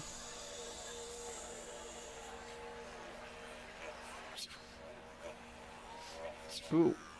She's smiling about whatever he just did there. He just ripped off her spirit blouse and exposed her nude spirit to the audience. She's into it. She's like, pull my dreadlocks. Oh my gosh, this is like, pull my, there really was like, oh, pull my dreadlocks. Wild.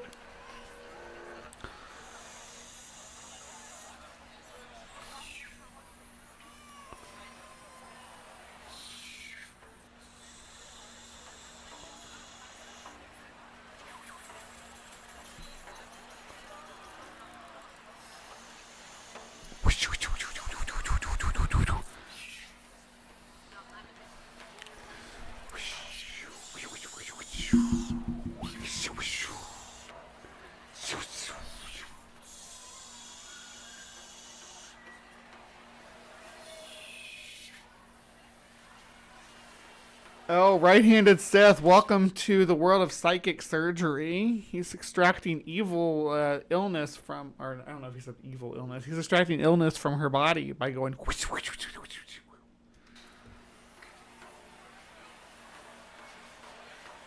And there was a didgeridoo and a drum. Oh, so you gotta pull it out, throw it away. She's really into it though.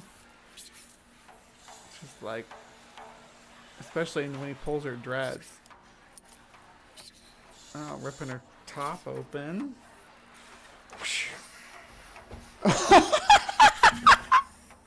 He just motorboated her. Oh my gosh.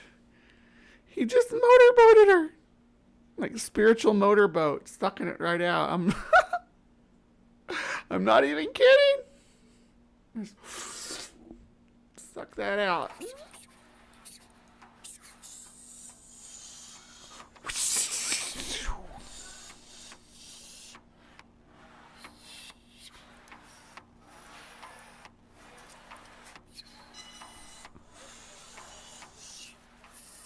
Oh, he just sucked it out of her neck too. Dude's just horny. Zarathustra is just a horny guy. Into new age chicks. It's like, I'm gonna grope your chest consistently. Yeah, I'm play with your titties. And my boy's gonna pull your dreads while I play with your titties. This is, oh my goodness, yeah, the root chakra. Of course, you gotta, the best way to heal the root chakra is with your tongue.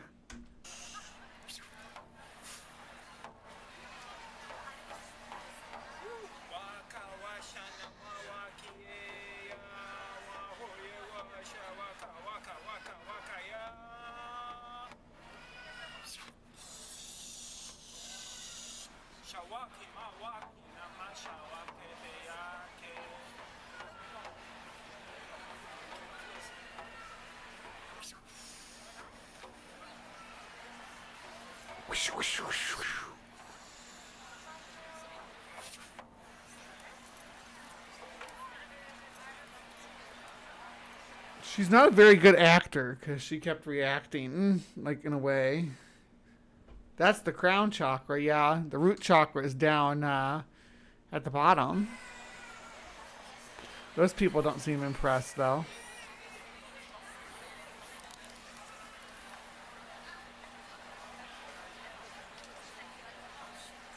He's like, who's next?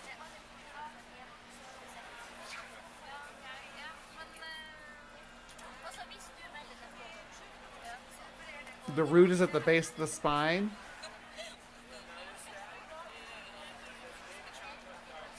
like your at the tip of your coccyx.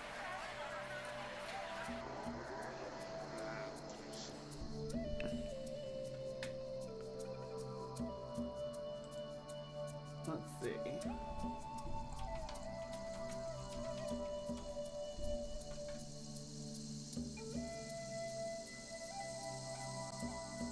We're gonna look at chakras real quick, because they came up.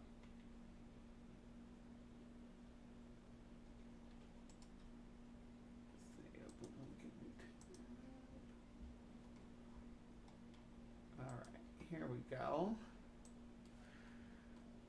So you got the crown chakra, which is like right here.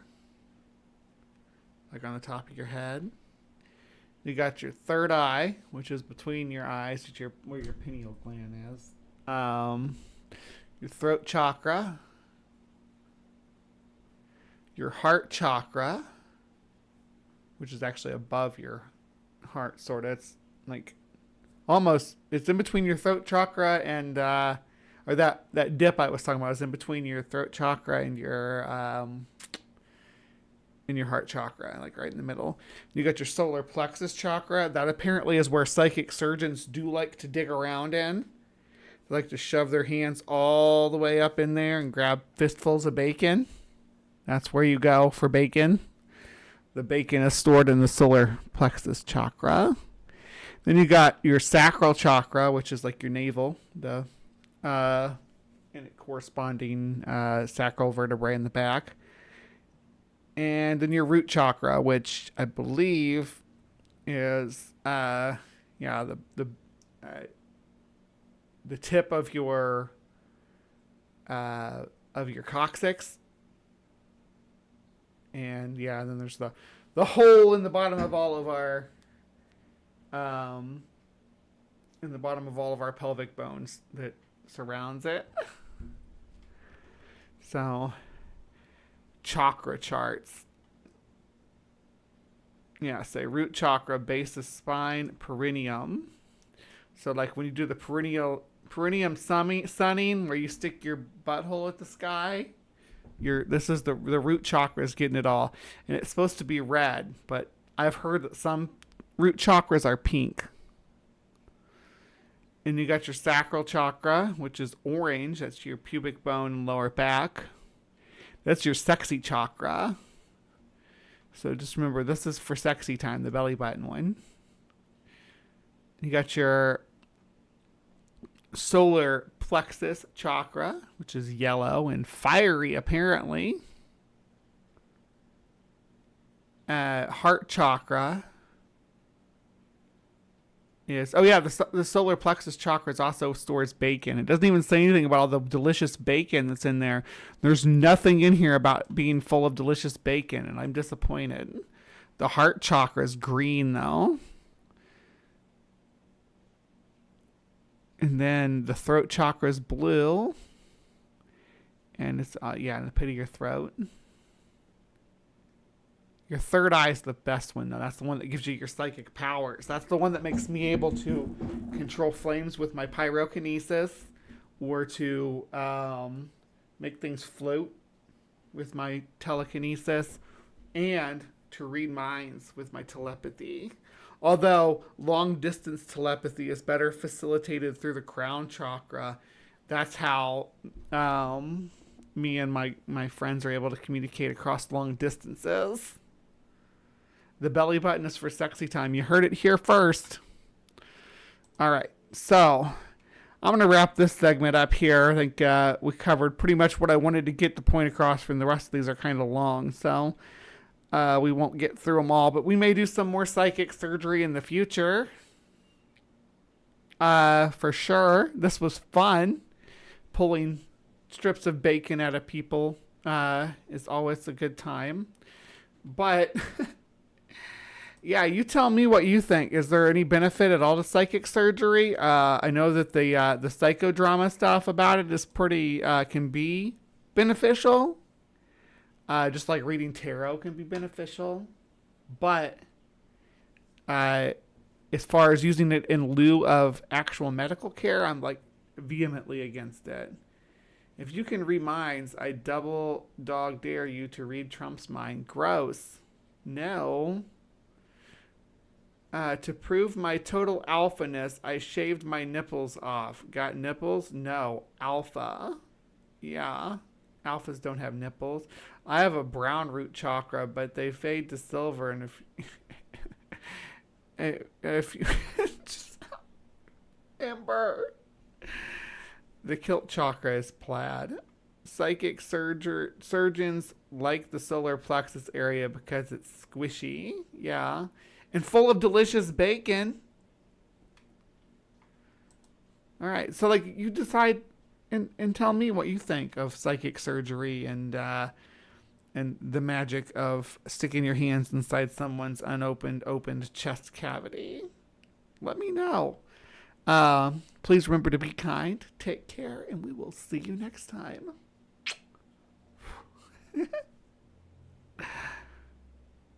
All right, again with Don't Go. Don't go, because I said so. Psychic surgery was fun, but we have more things to come, like ostrich racing. Do you like ostriches? Because I sure do. And we're going to learn a little bit more about them in just a few minutes. I'm going to have a brief intermission. I'm going to go to the bathroom. And then we are going to dive right into ostrich derbies. All right, I'll see you in a few minutes.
Hello, my beauties and bees. Welcome to another installment of Bree's Bestiary, where I pick an animal from the vastness of the animal kingdom.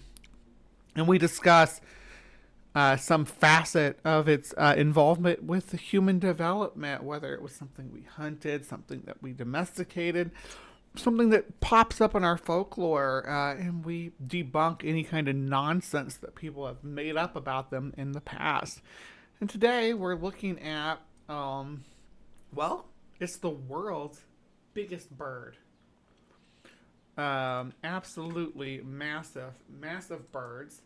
We're talking about, of course, the ostrich. Now, the ostrich is rare among birds by being one of the few that are big enough to be a beast of burden.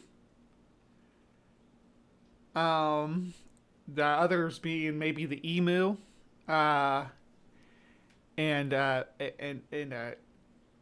if you brave a cassowary maybe, or a rhea, but ostriches and emus are especially prevalent. Look how muscular these legs are. Look at that. Like, you know how you go to the Renaissance fair or whatever and you get the big turkey legs? Imagine an ostrich leg. Because they did sell ostrich meat. It was a thing. And there were ostrich eggs, and it was a thing. But I'm not going to break it all down for you when when I can let the history guy break it down.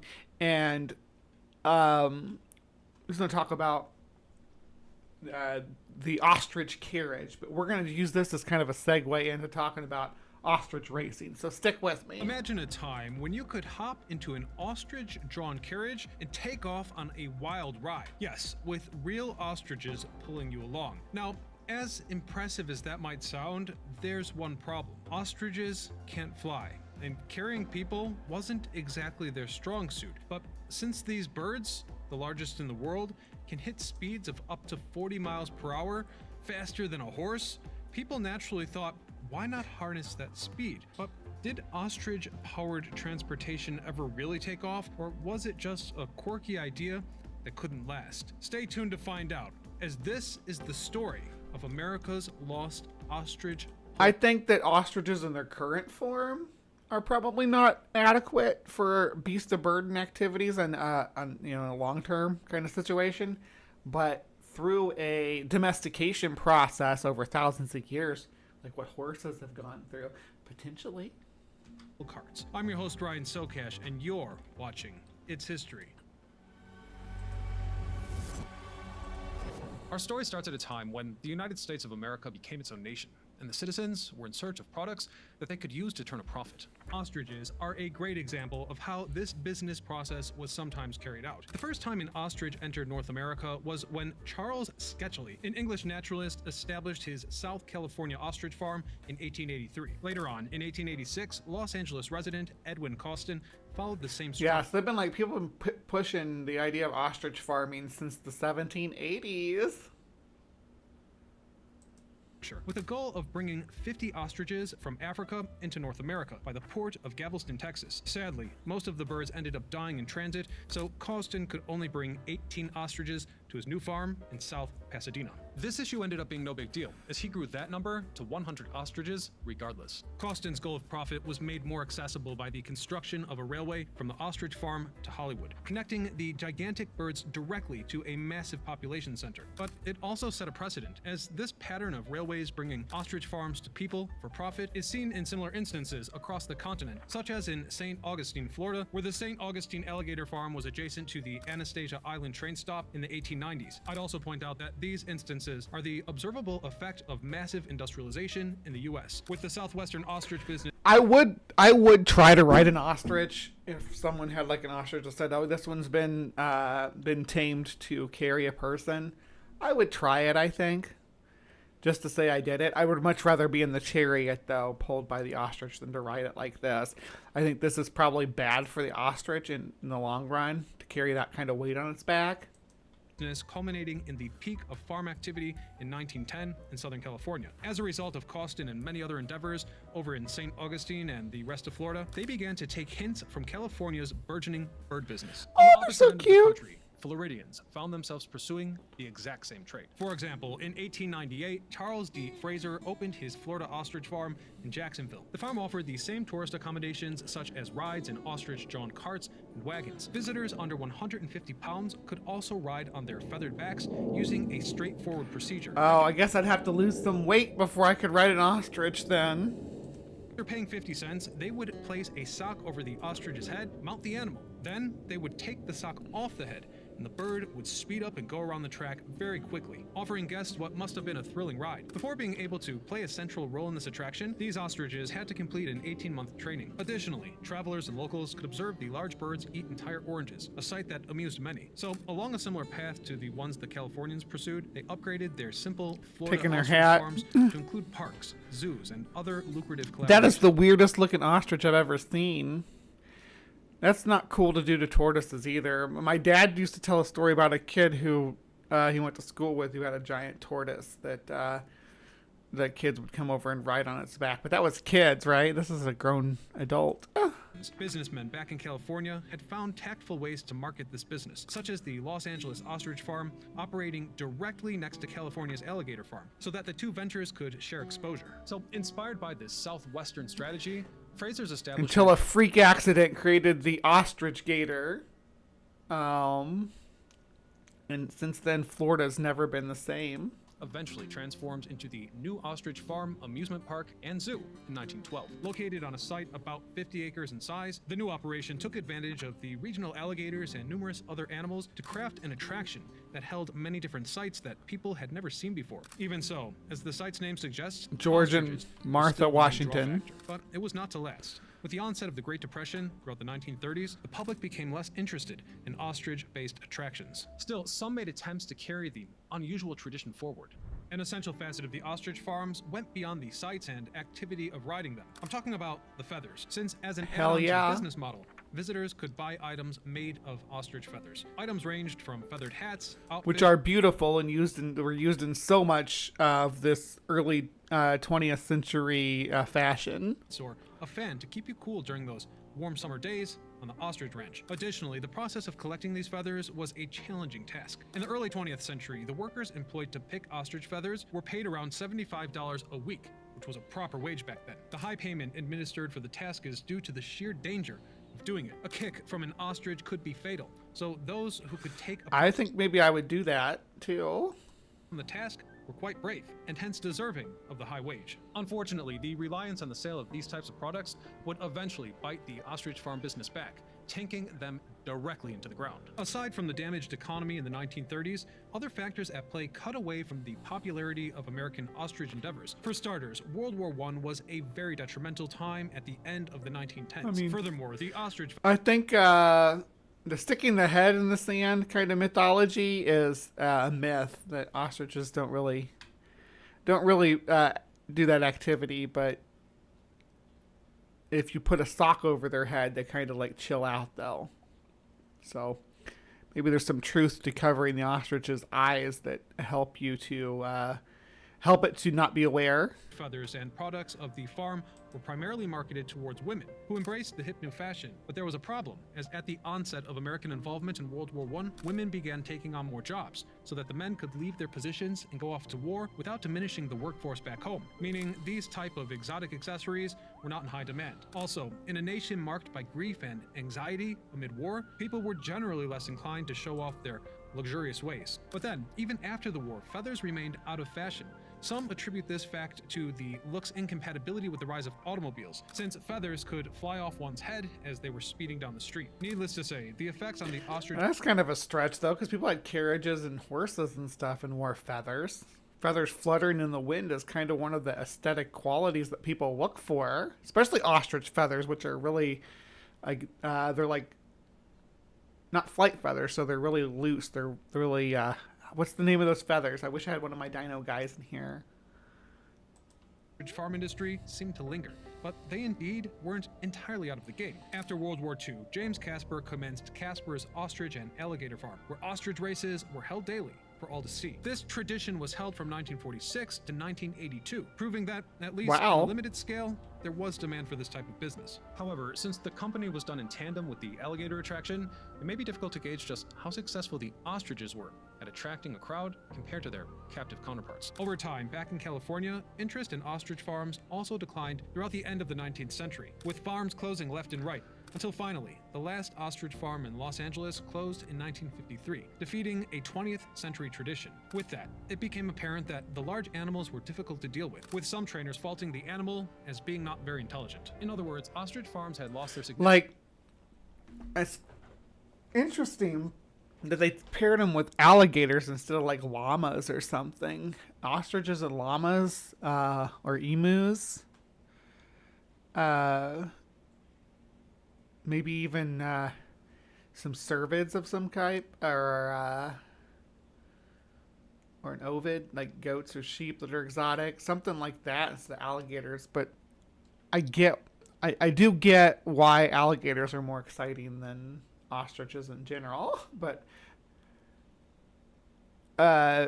the pairing matters, I think. Like putting ostriches adjacent, not in a petting zoo, but like adjacent to a petting zoo, I think would be beneficial. Significance by the end of the 20th century. In the wake of the end of these ostrich farms, remnants are still around for those with a curious eye. For one, the memory lives on in the American zeitgeist, as characters such as Oliver W., the famous racing ostrich, are carried out into the minds of today. Numerous photographs and postcards often resurface, depicting the animal in its complete racing attire. There's also an American ostrich meat and leather business that retains the relevance of animals in the larger market, with a product that can be transcended far beyond a singular location, such as a racing farm. Notably, there was even a significant increase in the sale of American ostrich leather in the 1980s due to sanctions against South Africa. As for ostrich meat, some seek the product as an alternative to beef, although it is still viewed as exotic. America has ostrich farms across the Southwest and Northwest to supply these items. Regardless, the products are considered a luxury and are certainly not in the mainstream economic system, meaning the influence of this animal today is less prominent than it was over 100 years ago. But who knows? Perhaps one day, Americans will ride on the backs of ostriches once again. Let me know your thoughts on that in the comments section. Well, I think using animals as transport is a thing of the past, but you know. So, we'll leave it there for today, but if you like this somewhat unusual episode of Its History, make sure to check out So this is leading us into some different ostrich racing clips. So check this out. There's Canterbury Park in where is it? It's up here. Yeah. Is where they do this. All right, you can see the tracks and stuff here. But it's in Minnesota, and it's not too far from where I used to live, but I think it's definitely something that maybe we could check out when they have their ostrich racing. I don't know, but let's see here.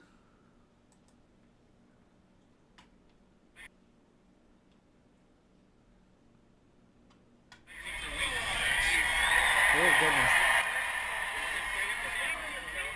This is the ostrich cam.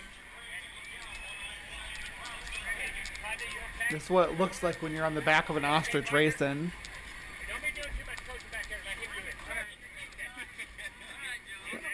You never noticed they have like eye spots on the back of their heads. Look at that. Or is that something drawn? No, it looks like they do have those. I never knew that. They got a homie out there on a horse. Let's go. Woo!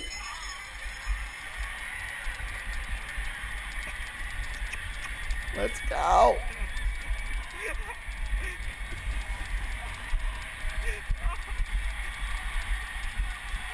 You gotta jump off.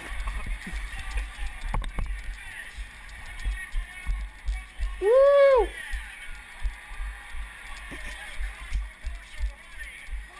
Yes, that's.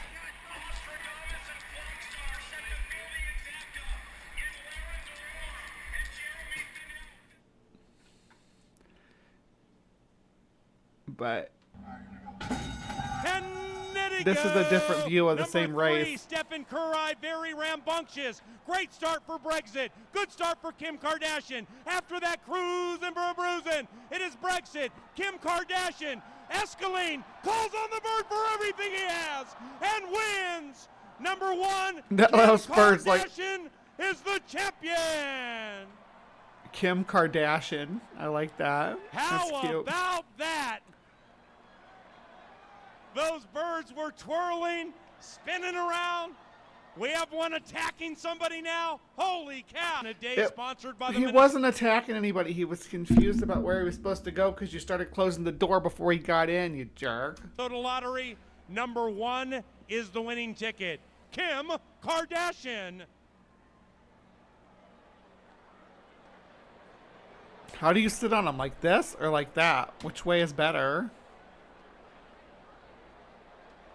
Oop, he's off. Apparently this is the best way. Get it. Take a look at that. Brexit with Jose Montoya thinks he has it, holding on for dear life. Here comes Kim Kardashian, cruising to a victory by a long neck. Okay. One rider bailing. The others were dumped simultaneously in front of the wire.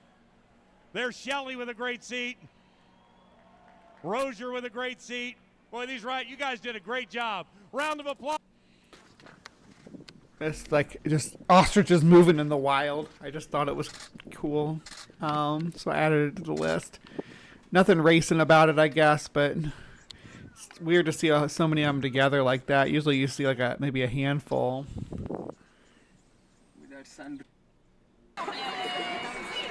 Wow.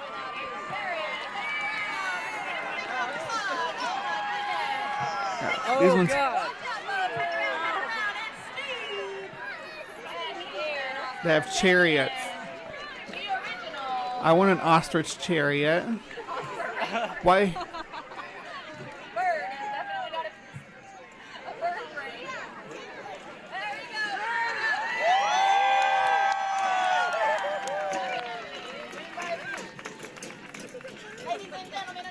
I just don't think they're. Look at this guy. Go, buddy. I just don't think that their bodies are built for it, right? For pulling things. And here we go for the Ostrich Derby. And they're off. Cats don't zig for between horses for the lead. Where's Dorinda on the inside? And Bird here, erratic on the outside. Cats don't zig is actually zagging on the outside. But Cats don't zig is charging hard and drawing clear Look at that. to win the Ostrich Derby. Where's Dorinda was second, although there might be an inquiry. And unfortunately, we have drivers out of the bikes. We have bikes off the ostriches. And we have ostriches heading for the trailer in the 5th annual Ostrich Derby tonight here at the Big M. Jur, I don't disagree. At least they're riding them. I don't know about the pulling them pulling chariots. It doesn't seem as hard on their bodies, but sitting on them definitely seems like it would be like at least long term be problematic. And detrimental to their health. Yes, indeed, an eventful ostrich race. But I mean, I think that argument can be made for any beast of burden that we ride, probably, or that we have pull stuff. Like, horses are subject to so much cruelty. Camels too, but horses especially, as beasts of burden.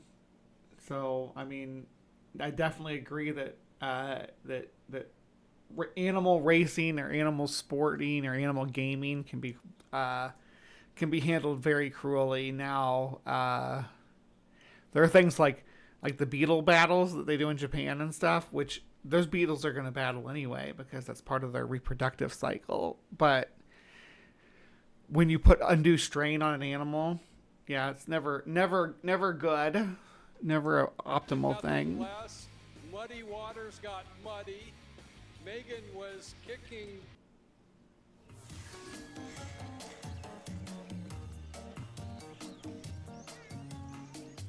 As you can see, that sucker's been saddled up. It's actually a Somali ostrich because you can see the blue legs. The Maasai ostrich have red legs. Now, I've been told it has to be kept in this enclosure because they're extraordinarily powerful birds. So this, they put the saddles under the wings?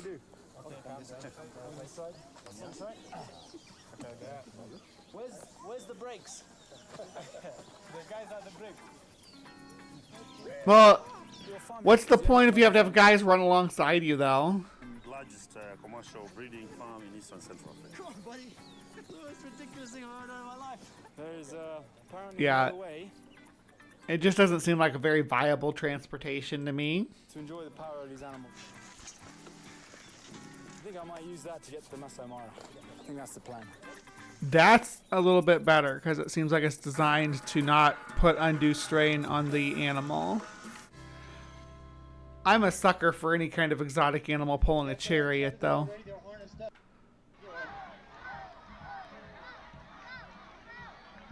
job. They're almost ready. The riders are on the chariots. I can see their feet up. When those doors open, they're going to be off. Here we go. Watch the gates, guys. You see the lids come off. The birds are coming out. We're almost ready to get to the chariots. And the gates are open. Here we go. There goes one. Red Robin's in the middle. And three Robins race through. Come on, you do good.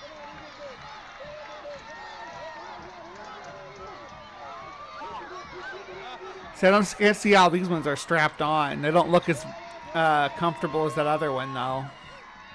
Good job. There's him for it. Fantastic, ladies and gentlemen. Hey, Red Robin, come over here. I think that's it. This is so stupid. Yeah, that's it. Because we're not watching Breaking Point or the Vanguard right now. But they still do this at the Canterbury Park in Shakopee, Minnesota. They do camel racing, ostrich racing. It's an extreme race day. It's in July. Watch camels, ostriches, and zebras dash down the track in between live horse racing. Yeah, Freya had giant cats pulling her chariot, which is a feat in and unto itself. But yeah, and I wouldn't mind going to see some exotic races like this. Just being able to see zebras and camels and ostriches in general makes me happy. All right, so that was Breeze Bestiary talking about ostriches and the history of the attempt to domesticate them as a food source, as a feather source, as a beast of burden, as a gaming animal. Ostriches have been stuck into so many different little slots to see if they fit, and they're just big birds that want to do big bird stuff, and maybe we should just let them do that instead of trying to eat them or harvest them or use them as toys. But you tell me what you feel in the comments down below, of course. And please remember to be kind, take care, and we will see you next time. All right, so that was the show. We had Valiant Thor, the alien consultant to the Pentagon. We had psychic surgeries where you're digging around inside someone's body, pulling out strips of bacon and chicken livers. And then we wrap things up with some ostriches and their weird history of human interaction. So hope you enjoyed the show today. We'll be back next week. As I said, next week for Breeze Bestiary, I'm definitely doing the Albert program. So we will be talking about those special little monkeys that got blasted into space. So don't miss that next week. This week on, I believe it's the Donaldson videos is what we're doing is what's going to be for the Weird Wednesday. But I know for sure that the next Cryptic Corner is the Queensland Tigers. So check that out. Should be a good one. But yeah, there's going to be new polls. Since we did Psychic Powers this week, we're doing Ancient Civilization kind of stuff next week. So the poll will look very different. Yes, space monkeys. Absolutely. And then yeah, so make sure you get out there and vote, because you control what we see and what we cover on the show. And hopefully you guys are having fun with this new format that I've been doing, where I let the Hive kind of have a say as to what we cover and how we cover it. But regardless, yeah, please remember to be kind, take care, and we will see you next time.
With all the noise, pseudoscience, and political rhetoric clogging the airwaves about transgender people, it can be difficult to understand what's really happening and what's really true.